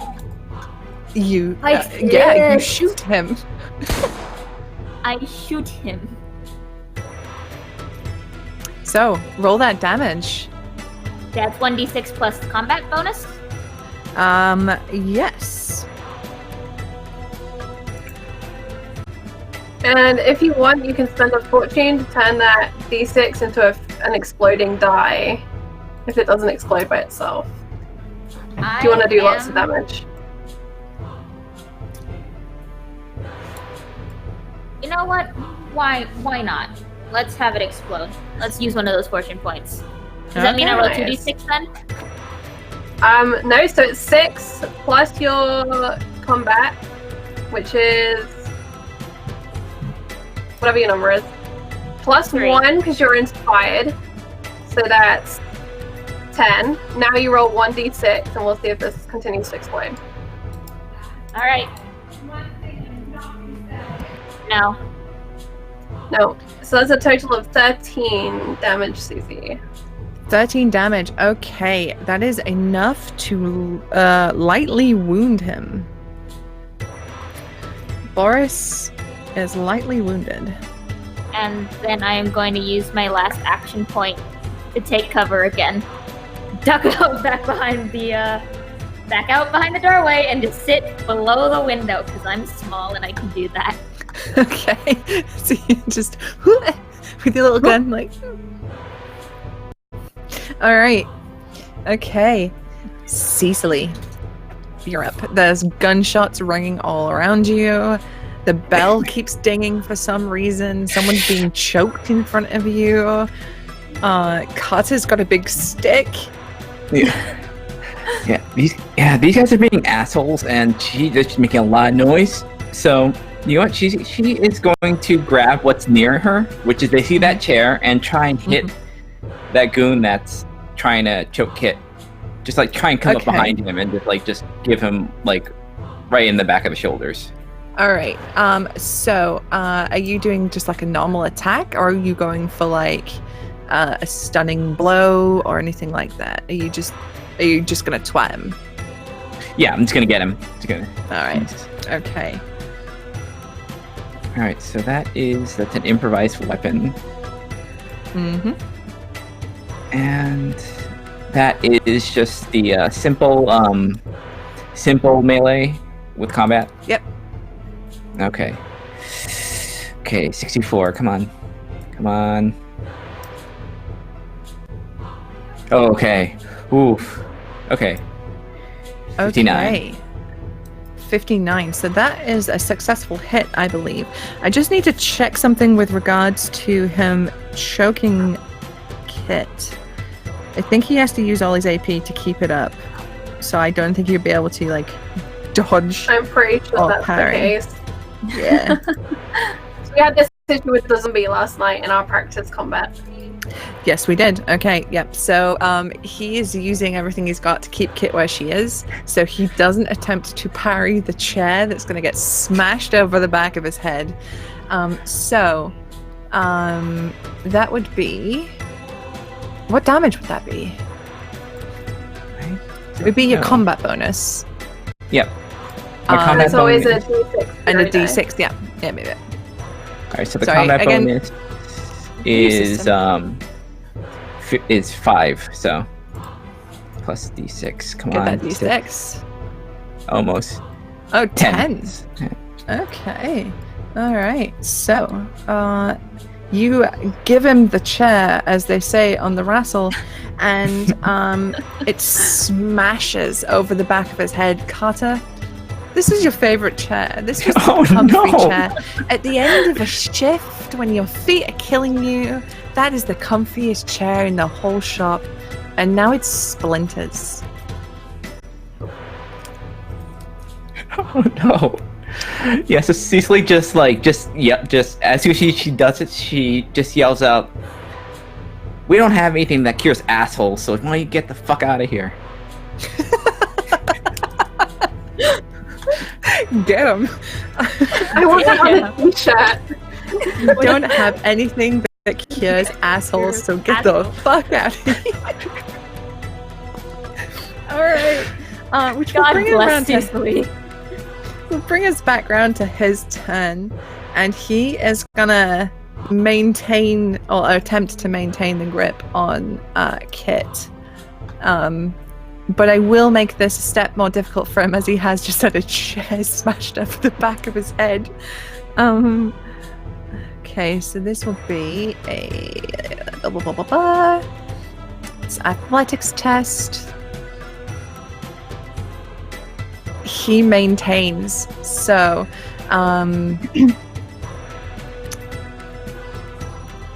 you take 15 peril, Charlie.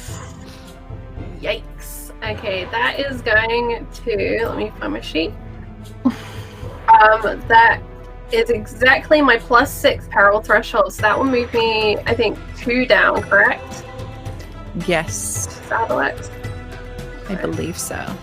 So I am at ignore 2 skill ranks on my peril. I am 2 steps from incapacitated as he squeezes my throat. And things are starting, you start to get those like stars in the corner of your vision as he squeezes tighter. And he growls in your ear as he tells the others to back the fuck off, or her pretty little neck gets snapped in two. Okay, so he's just gonna squeeze tighter. It is Boris's turn.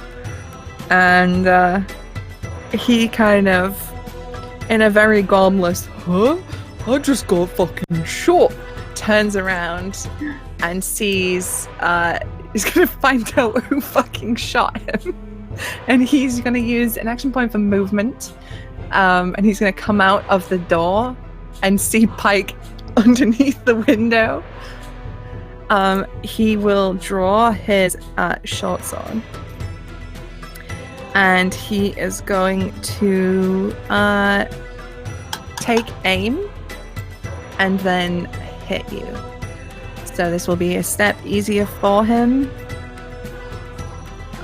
You did use take cover, right?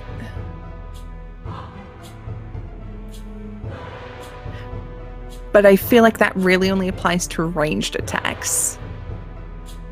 Because if he's going to just come up and stand next to you, that cover's not really going to do much if you're like butted up against the window. Okay, so he is going to have to roll.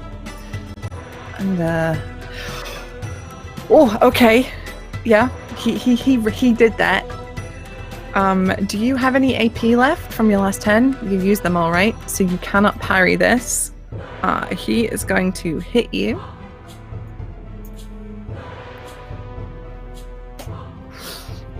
That was a 6, which means it explodes. We roll again. Oh no! That's another 6. That's a 6. Okay, that's You're muted, Mac. Ow! That's 19 damage. That exceeds a lot of my peril thresholds. So that exceeds by a lot. How much does it exceed by? By the base one? For 19? Okay, so what is your base? My base is 4. Okay, it exceeds by 15. Oh, no. Yep. Which I think where's the little tracker thing for that? 2. That's I'm 2. owied. No, is that wait? That's 3, right? Because the base is 1, and then it's +6, and then it's +12. Yes, Yeah. so that's 2. So you move up to a serious injury. Do I go from unharmed to believe. lightly wounded to moderately wounded, or to serious? Oh, are you moderately wounded? I don't know. It's Because 3. you said moved So up you're on 3. unarmed, it goes to lightly, moderately, Okay. and then seriously for 3. All right, So she's severely wounded. You're seriously wounded. Owie. So let's roll Owie. a D100 to see how bad this wound is. A 47. You have a minor concussion, which means until fully recuperated, you remain incapacitated. You are knocked out. Oh, well, No. cool. So, Well, they can deal with me easily. I said to Charlie when we ran a test combat last night, I was like, I am fucking terrified. I'm going to kill them all in the first encounter, and I'm doing it. You double sixed and it was 2 exploding. That was not. That's At not least it was a yours, though. 1. At least it was a 1. That last one was a 1. So, Paec, the last thing you see is Boris looming over you, his bald head. He's got a golden tooth that shines in the sun as he grins menacingly, looking down at you. He brings up his sword and with the hilt smashes your face. And as he does, he knocks you back into the wall, knocking the back of your head off the windowsill and knocking you unconscious as you face down in the dirt. Eden, you're up. Mm-hmm.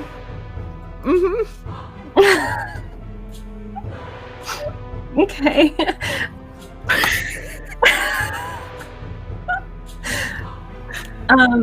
So she was trying to like shoot me a look about the potions on the. Can I roll to see if I know like what she was talking about? Okay, let's do like an awareness check. See if you can pick up on the big signals. Okay. So I have to roll under a 52. Can I do a chaos dice to make it 62? If you would like to. No, that seems like a bad idea right now. I'll just try. Shit. You could use a fortune point to re-roll. And don't forget, you No, have actually, I have my Oh, you have your crit success. yeah, that. I'll use that. Okay. I will say with the crit success that you not only do you pick up on Khata's signals, you are at least semi-familiar enough to find something that's like acidic. You can see it on the shelf and you're like, oh yeah, that's gonna burn. That'll do a number on someone's eyeballs. Okay. I want to take the eyeball burn potion and I want to try to splash it in the face of the one that is strangling Kit. Okie dokie. So, do you want to do this as like a dirty trick to make them blinded? Or like a stunning blow? Or are you going to make this as like an improvised melee attack? I don't know. I'm not good at any of those things, so I guess it doesn't matter. So a dirty trick would be a guile test, and it would, if he fails, he would be blinded, which means he couldn't counterspell, dodge, or parry until his next turn. With a stunning blow, that would be an athletics test, and it means he would be stunned and have 1 less AP, which means that he would have to, like, I would say he would have to drop the choke just to, make things. I want to do that one. Cool. Okay, so I need you to make me an athletics test then. Yeah.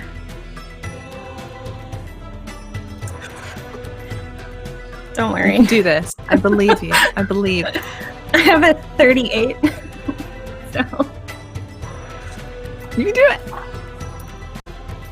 No. Okay, can I use a fortune point? Absolutely. Okay. Okay. She's only gone and done it.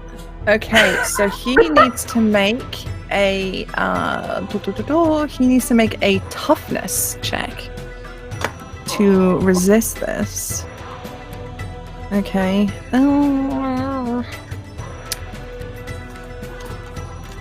He does not. He does not resist it. He is stunned. So, Sister Eden, you grab a vial of, it's like a jar, like a mason jar, and you just smash it in his face. The shards spray out all across, and he screams in pain as you hear like a slight tss around his eyes as something is making contact. And Kit, your vision is growing dark, and all you can hear is boom, boom, in your head as you're losing consciousness, but suddenly that pressure around your throat is released and you can breathe. Okay, is there anything else you would like to do, Sister Eden? Yeah, I'll try to back away. Okay, so you just sort of back up into the shop a bit. Oh, I forgot that I do get to do one thing though. With my elf ability, I get to I was supposed to do it when combat begins, but I could choose a foe and they reduce all damage they do to me by my FB. Oh, sweet. Okay. I So guess you're I'll gonna choose that choose the guy. dude. Yeah, alright. Choose that guy. Smart. Okay. Yeah, I'll choose him. Okay, which will bring us to Khata. Now that he no longer has his arms around Kit, Khata's just going to jump forward and try to do a takedown. Sweet. Okay, coordination test. Alright, that is...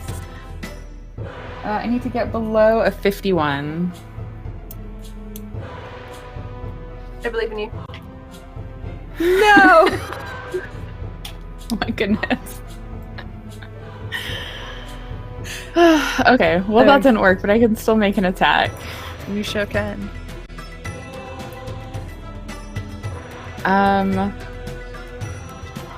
So I guess I will try to...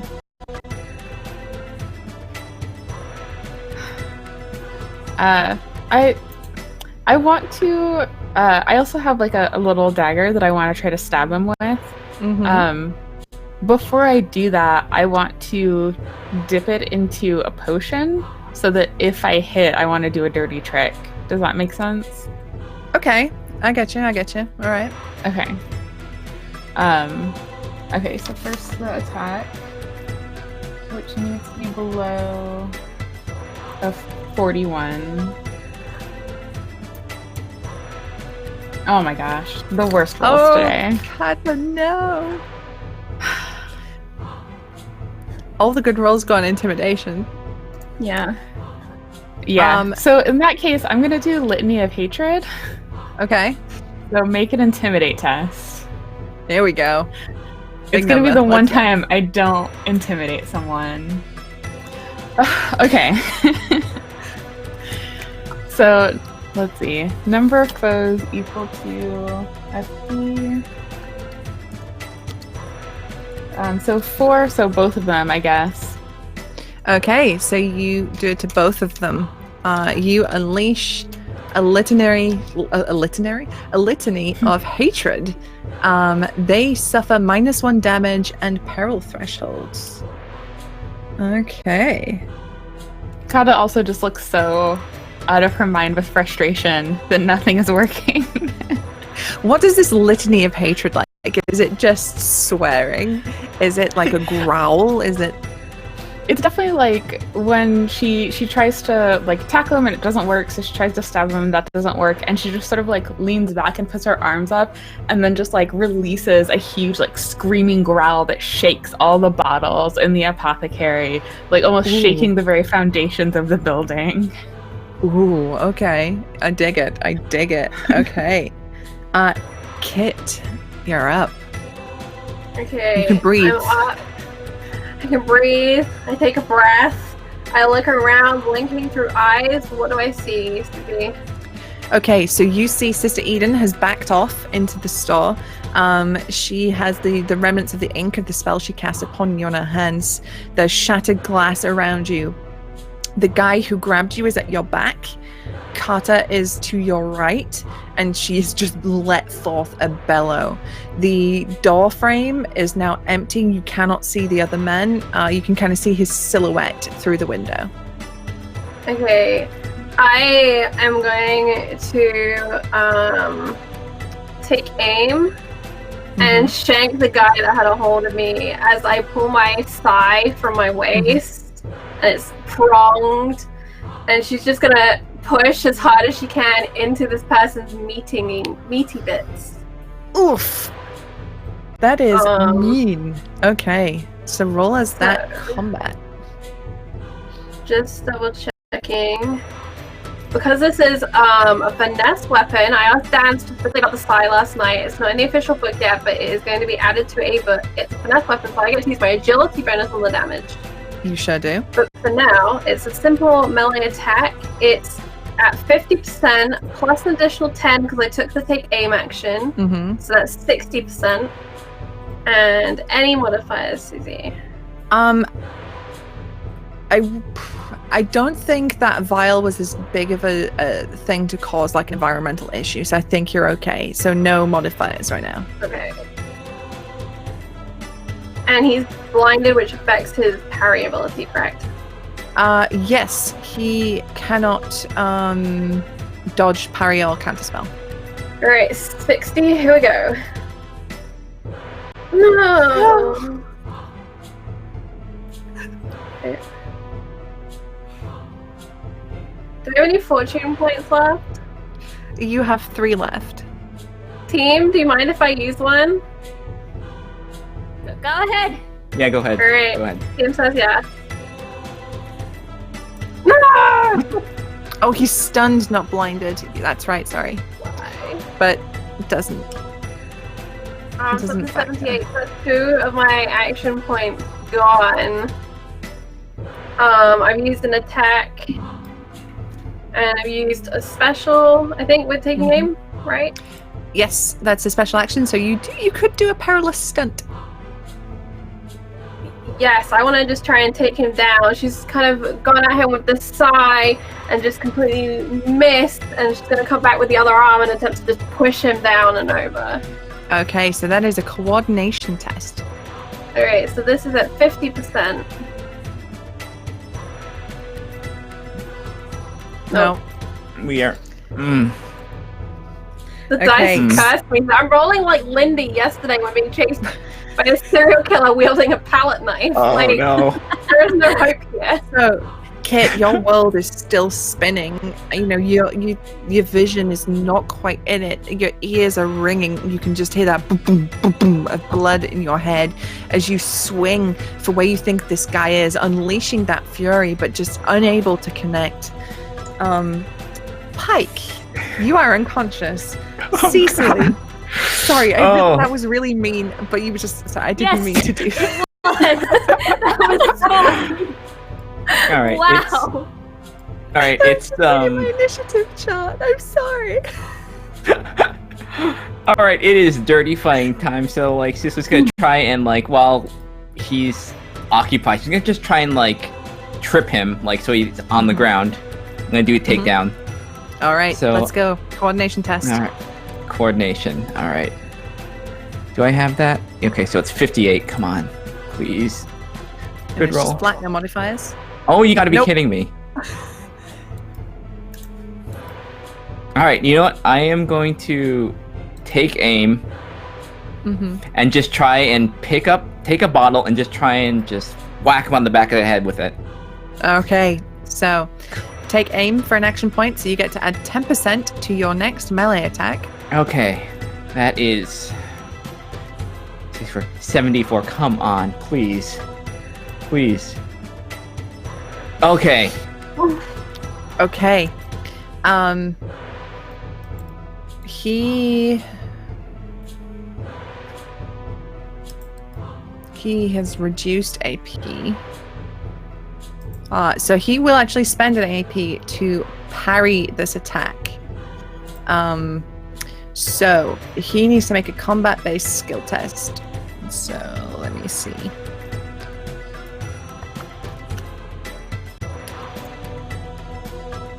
Oh my god. He parries. Oof. Avoiding all damage. Ooh, dang. So as you come at him, what are you attacking him with? Just like another jar or something. A bottle. You smash a ball and you go to shank him, and as you do, as he's dodged Kit's attacks, he pulls out the short sword at his waist and just bats the bottle away from him as you lunge at him. Which will bring him back to his turn, and he is going to... He has 1 AP. He's just gonna swing back at you, Cecily.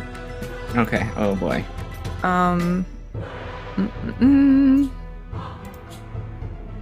He misses, but I'm gonna use a fortune point, a misfortune point. I know it hits. Did you use all your AP last turn? I used my AP. Yep. Okay. So that's gonna be damage from him. Let's hope we get no more explodies. Okay. You take 8 damage. Okay. So probably down to lightly wounded. Let me just check. Yeah, it got my initial, so I'm at the +6. Didn't beat the +6. So it's lightly. Lightly wounded. You are lightly wounded. Okay. Because it's 10, 16, 22 is the threshold. Okay. So you are lightly wounded as this guy has just come at you. He bats away the bottle and just slices at you with this sword, and it catches you. It is Boris's turn, and he is going to pick up Paec's unconscious body and come into the store and throw her on the ground in front of everybody. No care as to all at her current state, and he has his sword pointed. I'll fucking kill her. I'll do it. And that's just going to be his turn. Oh no, actually he's going to do a litany of hatred at you all with this threat. So he's going to make a intimidate test. Which will be, let's see, a fail. He does not succeed on this hatred that he spews out. He kind of falters as he does it, and it doesn't quite connect. The threat doesn't quite connect. All right, Eden. You're up. I know. Crying is a free action. It costs no AP. Nourishes the GM. Oh my god. Sister, get out of here!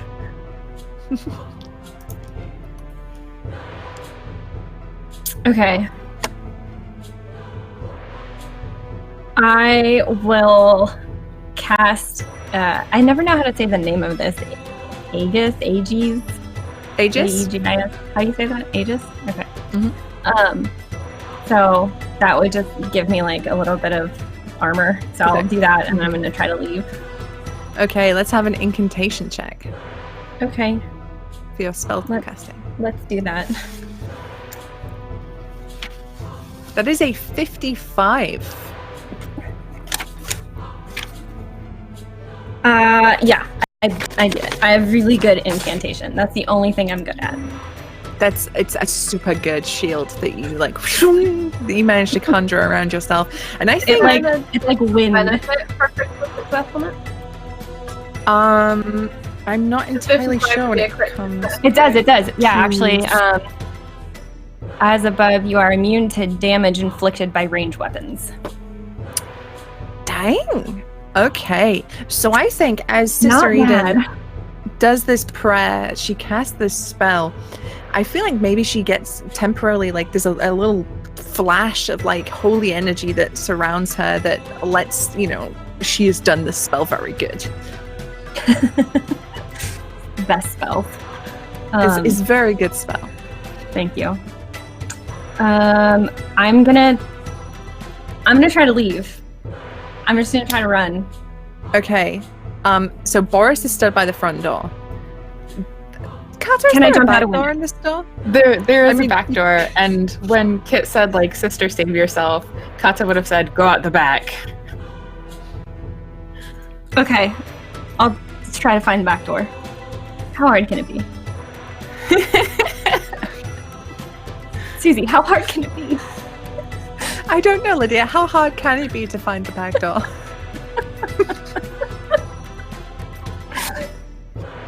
We're children. Okay, I want to make sure I take my would basil say- with me. yes, clutching the basil, she runs. That running is actually costs 3 AP. But you can hustle, which means you move a little bit faster. I'll hustle So she hustles for the back door. with her basil. So I think you go through like a little stock room at the back, and you're hustling away at your speed. Okay. Right. So that's Sister Eden. Khata, you're up. So, Khata is going to try to attack this guy, Mm-hmm. the one who had Kit in a chokehold earlier, and she's going to grab a bottle of potion off of one of the shelves, and basically just attack him by trying to shove it down his throat. So, like, choke him on this bottle while simultaneously hopefully poisoning him with it. Okay. If you could summarize that in a perilous stunt or an action, which one would you choose? I was thinking it might be like a melee attack to like actually choke him with the bottle, and then maybe a dirty trick for the like, poisoning bit. Okay. Does that make sense? It does make sense. So which one would you like to resolve first? I guess first just the melee attack to see if I can actually shove this bottle down his throat. Okie dokie. So roll me that combat test. So that is a 48 that I need to beat. Finally! Okay. A successful Yay. attack.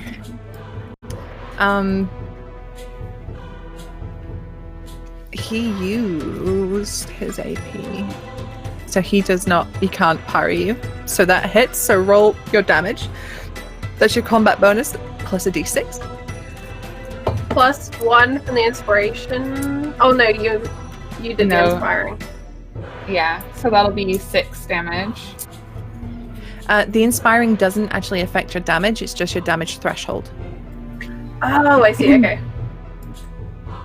Sorry, I just checked it. So how much was that damage to him? 6. 6. Which is unfortunately soaked completely by his damage threshold. But it makes contact, so you can go for your dirty trick. Alright. So I need for Guile. 42. Oh. Okay, so he needs to dirty trick. He needs to make a awareness. How good is he at awareness? Oh, not the greatest. Would it also be possible to like specialize that as something else? Because what I'd like, sorry, can you hear the lawnmower outside? I feel like it's so loud. All right. Anyway, because what I want is I basically grabbed a potion that's like for topical use only, like do not ingest. So I'm hoping that like by shoving it down his throat, it will actually like start to poison him. Okay. I will say that yeah, that's a thing. The dirty trick doesn't go off. He did manage to resist being like caught off guard by this. But there will be a mechanical effect. I will say that it will become harder for him to do things because he's having to deal with a poison that is now in his face. So, let's... Okay, so... you shove this vial in his face and he doesn't take damage. He manages to sort of resist you and push you back away, but not before some of whatever vile substance was in it enters his mouth and his throat, and he coughs and spits on the ground, and it's like black, just black ooze on the ground that he spits out and wipes his mouth.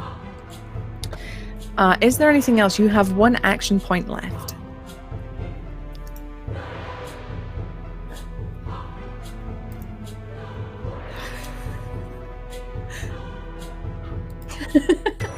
Oh, you're muted, Jess. Sorry. No, I'm gonna save it for a potential parry. Because Khata's not running away until Kit does. Okie doke. All right. Speaking of Kit, you're up.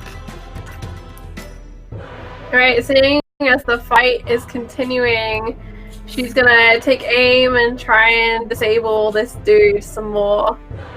It has to hit sometimes. You can feel the goddess in her. The goddess really wants to unleash. The time is now. Please. Okay, so it's plus 10 from take aim, correct? Mm-hmm. Yep. Minus my simple melee because of my peril threshold. Yep. So that equals out to 40. Any benefits I need to know about? Anything that makes this magically easier? No, it's going to be more difficult for him. It's not going to change for you just yet.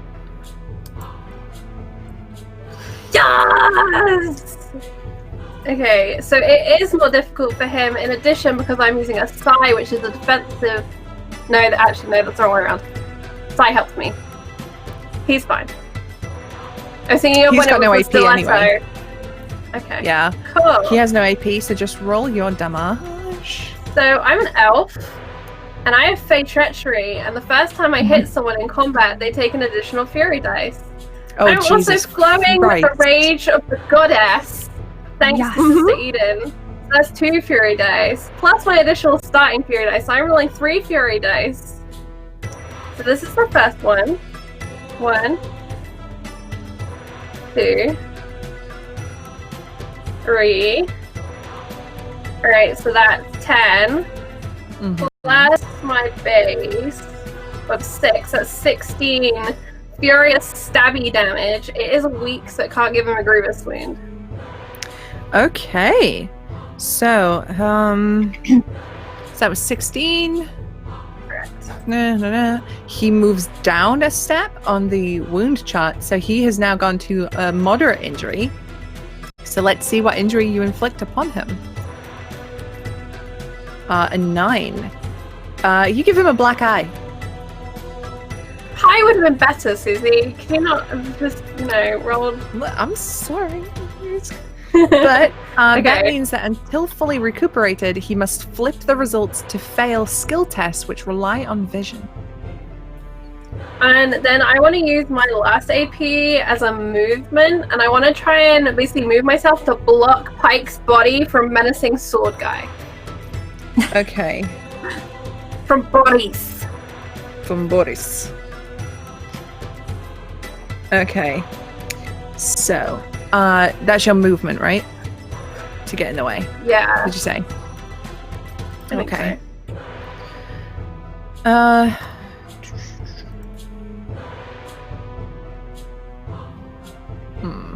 All right. Yeah. Okay. So, Cecily, I nearly did it again. I'm sorry, Mac. It's fine. It's fine. All right. Okay.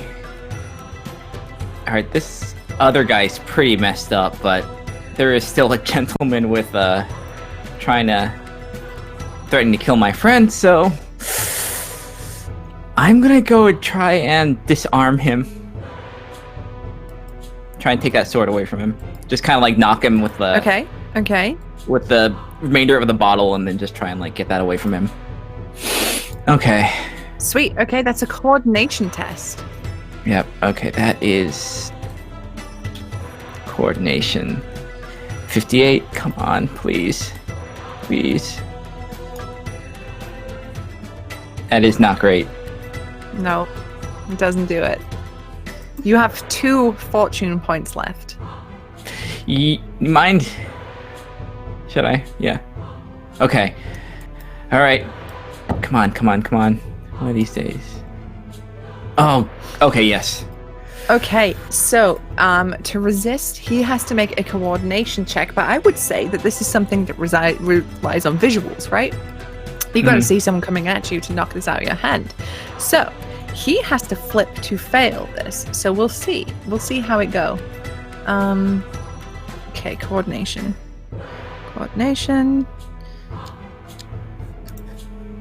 He whiffs it. That is a big fail. With the flip to fail, that's a 92. So while he is distracted as Kit moves past him, and Khata has thrown this stuff in his face, he's like coughing up a lung. It's disgusting. It's gross. Like black stuff is coming out of his face. His grip on his sword, you notice, is loose. So you jab at him with the bottle and it slices him, but not like something deep. So it's a surface level slice, and he like recoils in pain, and the sword clatters to the ground. All right, He is disarmed. All right, I'm gonna grab that sword. Okay, grab the sword. Is there anything else you'd like to do on this turn? Get him. Get him. Yeah, Get do it. him with the sword. Yep. Mm-hmm. All right, so that is that's okay. That's 54, 60, 64. All right, 64 with the melee. Oh, she does it, and he has no AP, so he cannot parry or anything right. like that. So just roll your damage. And that is the damage is the combat bonus plus whatever Combat bonus the D6 plus is. a D6. Yeah. 6 points of damage. 6. That is unfortunately soaked by his damage threshold, but nonetheless, he's displeased as you stab him with his own sword. I am also displeased because I have my drawback is whenever I attack and I don't do damage, I go down the peril track and I get a corruption. So I'm mad. I'm also mad. Oh! Yeah. I see. Okay. And that is my turn. So make sure you mark that off on your sheet. yeah, so I'm gonna look at the other one that has like Paec, that has Paec, and just like look at him, and I'm also holding the sword at his friend. So Okay. and that's my Which turn. will bring us back round to his turn. And he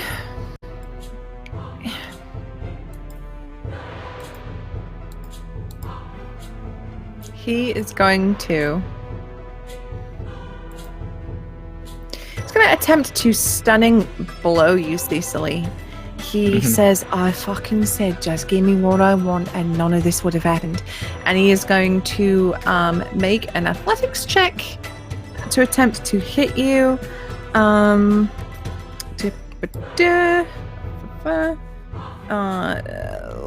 So many modifiers. This would have to be flipped to fail because it relies on vision, I would say, because he's trying to see your face to hit it. But however, even with the flip, he succeeds. So I need you to make me a toughness check. Okay, toughness is going to be... Okay, what are you? 52, come on.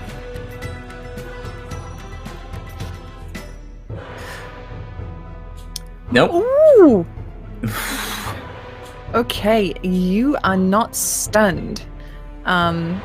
He swings for you, and it does kind of connect, but not enough to leave any sort of tangible difference. He is then gonna take aim, and he's just gonna swing and attempt to punch you in the face, Cecily. So that will outweigh the thing. This is an ugly fight. It's not pretty. This is It's real not pretty.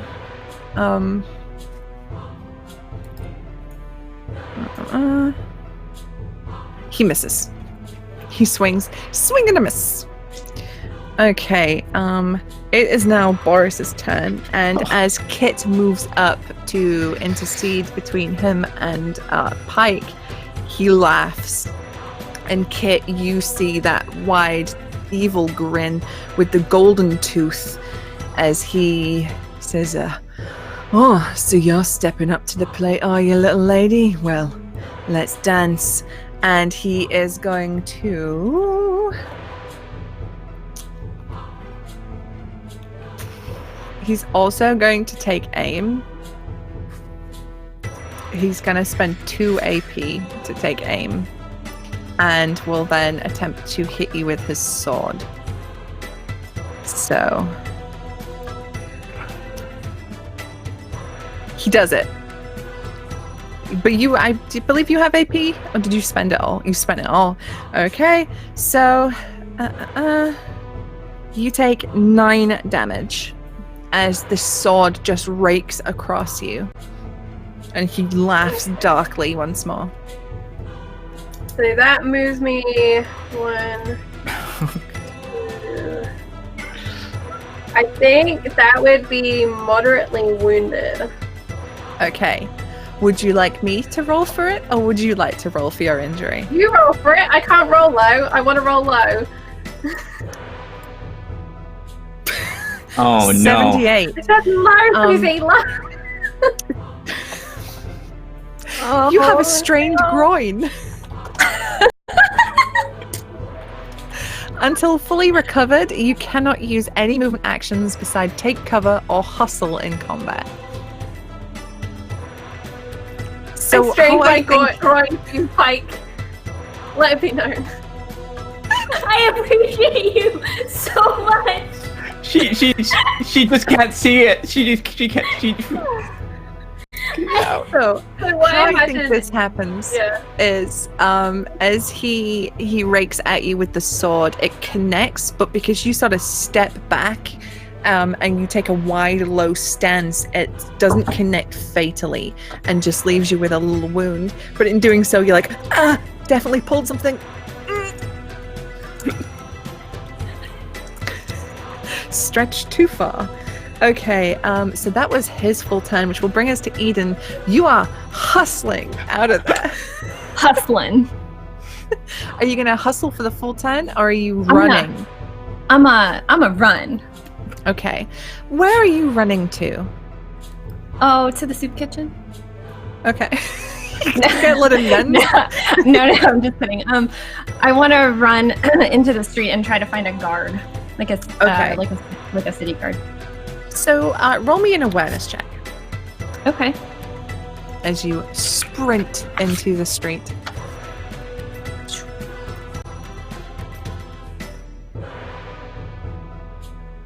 I missed it by like 4%.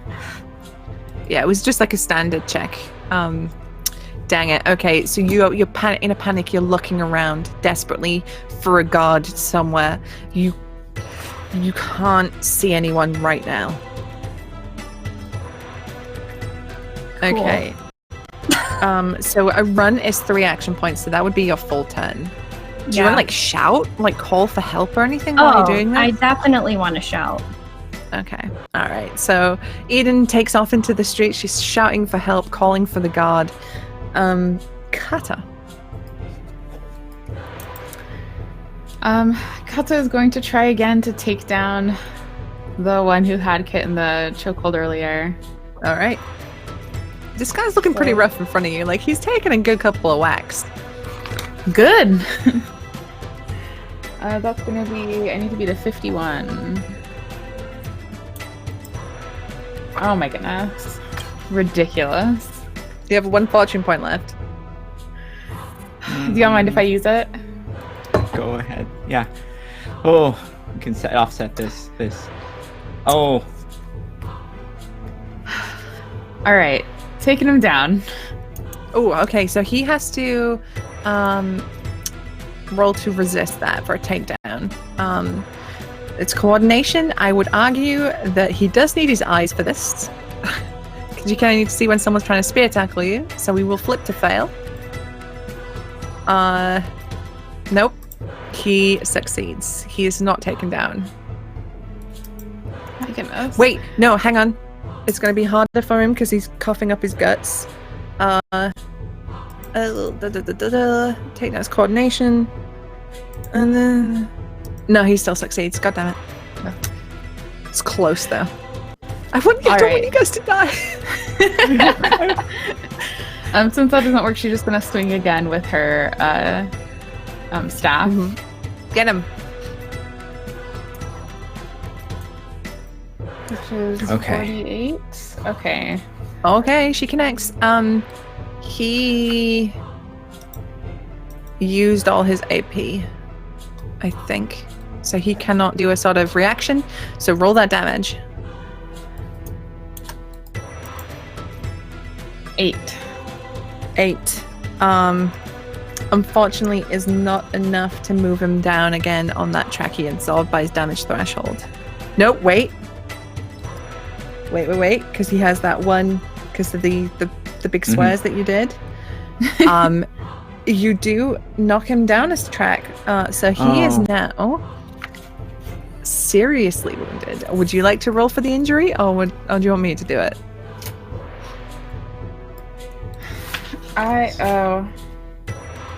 My staff is pummeling, so it can't inflict a serious injury. Oh. I just realized that. You can do a moderate one there, right? Why do we have all these brogue ass weapons? Right? Because we're level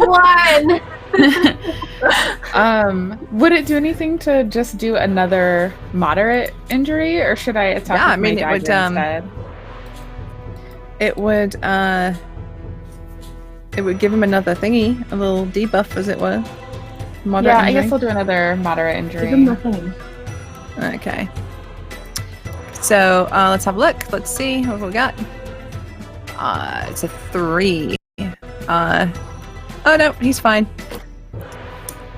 Of course he is. I still have 1 point though, right? Yes.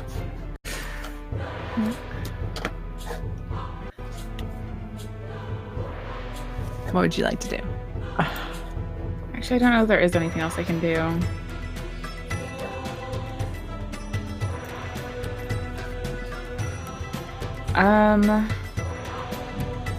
Yeah, I think that's all I can do for now. Okie dokie. Keeping an AP is a smart move. It is always a smart move for a reaction. So, Kit, you're up.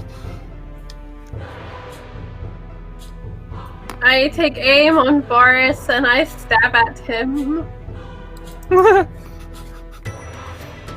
Hopefully. You sound so tired. So, this will be a 40. No. No. What's the... no, that's okay. I'm gonna hold on to my AP. My last Okay, AP. so you have 2 AP. Oh no, you took aim and one. then you hit, so you have 1 AP left. Okay. So that will bring us to Cecily. All right, I am mad. Cecily is mad that she couldn't she kind of blocked the last one. So yeah, so she's gonna take aim and just kind of try and make sure he stays down this time. With this nice new sword that he gave me. All right, so is 1 second. Okay, that's still 64. Come on.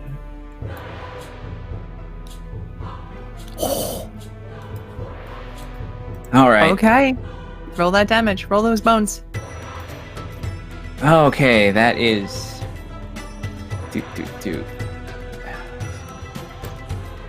combat bonus of 5, 8 points. 8. Okay. So that is because I realize I've been a little bit of a dum-dum and got this wrong. That is though enough to inflict a I believe that is another moderate injury. So let's roll that. Okay, let's see what it gets. A 31 is dislocated shoulder. Oof. He now has -1 AP until attended to. So I imagine you charge at him and hit him but right in the socket, and something just pops, and it audibly pops, and his arm sort of hangs at a weird angle as he stands here with his busted up eye, black ooze coming out of his mouth, dislocated shoulder. As he is kind of stood there. It is now his turn, and he is going to unless there's anything else we want to do in your turn, Cecily. No, sorry. I'm just gonna flourish at him with this sword because she's done some stage fights. She can look as threatening as possible with this sword. He is going to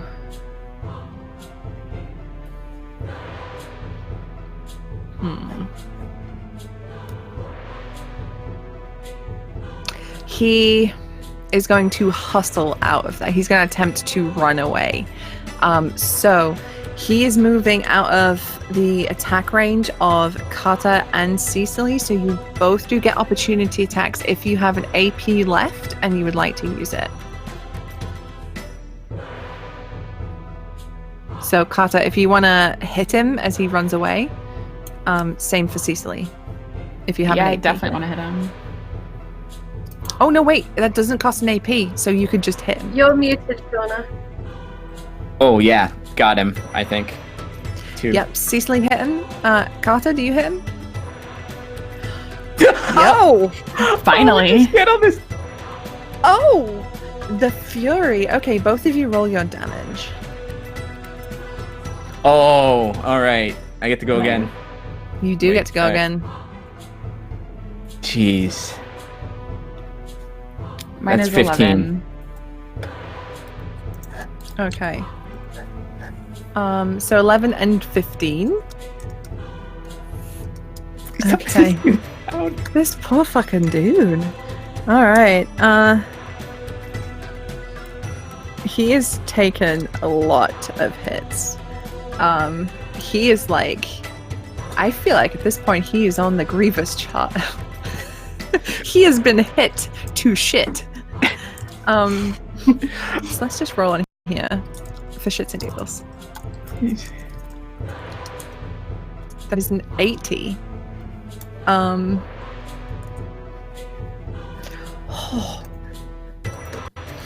A splintered elbow.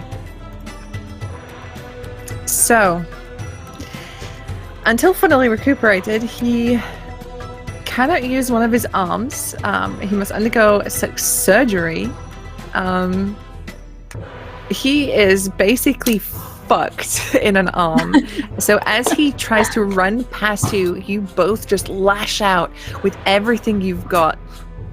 And it's the arm, the shoulder that was dislocated, so it's hanging loosely, and he's holding it at the top in pain. As he runs past, you both sort of connect at the same time and knock his arm, bend it the wrong way. You bend the elbow, and it just snaps. and it's a horrible crunch that just sort of echoes around this room as he screams and he dashes out past Boris and Khata.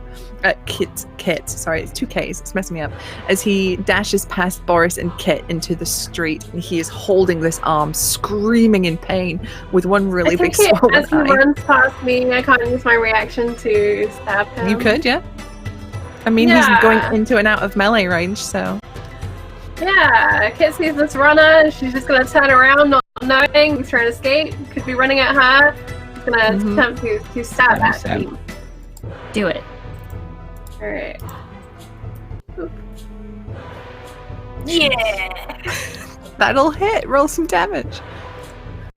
Alright, so that'd be 11 damage. So we're great as long as they're running away. This is the secret. We need to make all our enemies run away and then shank them. Apparently so. Okay. So we have an option here, Charlie. I feel like, narratively speaking, this guy is on his last legs. And because we're running out of time, would you like to just simply incapacitate this man, or are you killing him as he runs past you? I think she's aiming to incapacitate, to be honest. Like, she's just like, whatever she can get to, she's stabbing at. She just wants it to stop. Definitely not thinking savage murder, death, blood. Okay, so are we like well, talking of like thinking just... savage murder, death, blood, but... Are we talking like knocking him down or knocking him out? I think knocking him out, she would like, I imagine this is like she turns with that slide and just the butt of it just like straight into the side of his head, just try and knock him. Yeah. So as he comes running past, he's kind of at a limp, clutching this arm, which is just flapping uselessly behind him now. And as he comes past you, you just sense somebody moving behind you. And you bring up the butt of your sai and just connect with his temple. And there's a sickening thud as his body just poof, hits the ground. Actually, Boris. So for the sake of the narrative, because we are running out of time here, Boris stands there and he says, right. You let me take him, I'll let you have Paec. That's it, we go our separate ways. Nobody else needs to get hurt. I suggest you run very fast. And he just grabs the belt of the guy on the ground and like picks him up by his ass and just runs as fast as he can, tucks him under his arm and just sprints off into the town square. And so, as Paec's crumpled body lies on the floor, all of you nursing hangovers and new wounds, Sister Eden in the street, running, crying for help. That is where we will end this week's episode and find out just what those boys were after next week. You muted, Charlie. Everything's fine. Awesome. While I quickly set up the poll as we head towards our second corruption poll of the stream, let's go around and see how everyone is doing. And then let me know your favorite part of today and where we can find you on the internet. Mackenzie, how are you doing? Hi! I'm terrified. I am so stressed. My chest is like tight. This is fine. Anyways, you can find me over on Mackenzie Lane Day on Twitter. I stream tabletop role-playing games and I also write for them. You can find me as a DM for Apotheosis, a 1980s style D&D campaign every Tuesday at 10 p.m. EST on Straticus Academy. You can also find me as a player here every week, as well as in Straticus Academy's Tact and Diplomacy on Mondays, and on the Greyhawk channel's The Old Faith on Fridays. I also write things for DM Field. I have a Halloween compilation of magical candy coming out very shortly, and I also might be in a couple of podcast projects coming up, so keep an eye out on that. Thank you so much for having me on. I always love playing with y'all, even if I'm passed out for the entire battle. This was great, y'all. I loved last session how Paec had all of the plot literally in her pocket and was nowhere near anyone else. And now you're back and the plot has arrived and it's a great time. So the poll is open. Who is corrupted by the fight is our question. Your poll options are 0 for Paec, 1 for Khata, 2 for Sister Eden, 3 for Cecily, and 4 for Kit. So that's ! vote and then the number you'd like after a space. Moving on around my little clock. Jess, how are you doing, friend? Same questions to you. I think my favorite part was when Kit was able to knock the guy out, finally, after so long, just with misses and not being able to do anything for any of us. We finally got a bunch of hits in and Kit knocked him out, which was great.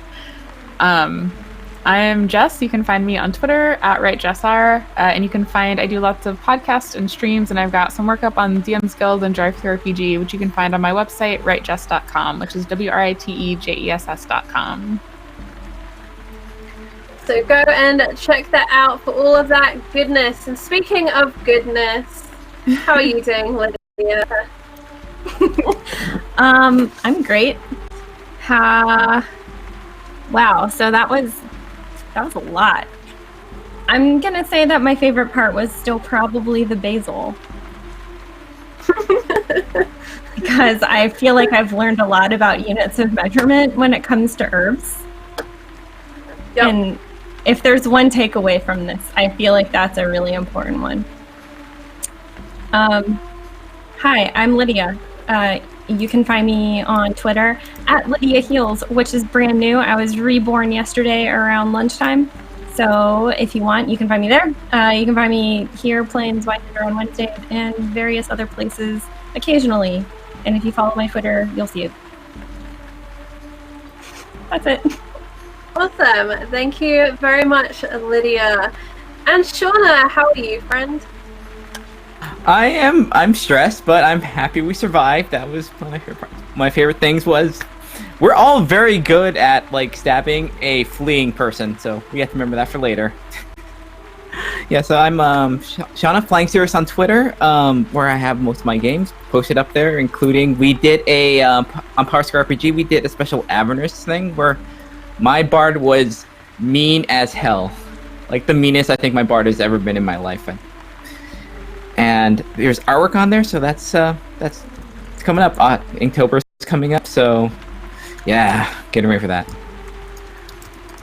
Awesome. The results of our poll are in, and Cicely, you move 1 point down the corruption tracker. But as I head over to Susie, I think we should just quickly discuss this tracker because there's a possibility that we are also moving in the opposite direction based on our actions today. So, Susie, what do you think? Do we get to roll to see if we move anywhere? Absolutely. I would say that stepping in to defend somebody who was being attacked was a pretty good thing to do. I think that maybe would throw some people, in particular that are a bit corrupted already, into more of an orderly sort of manner. So I think I think everybody gets a shot at that. Maybe not Paec.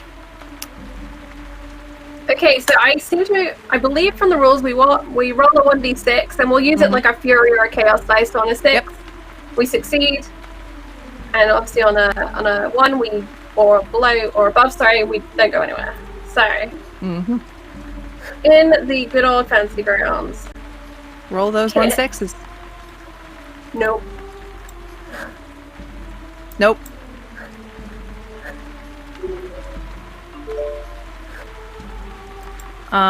Eden, Cecily, if you want to roll.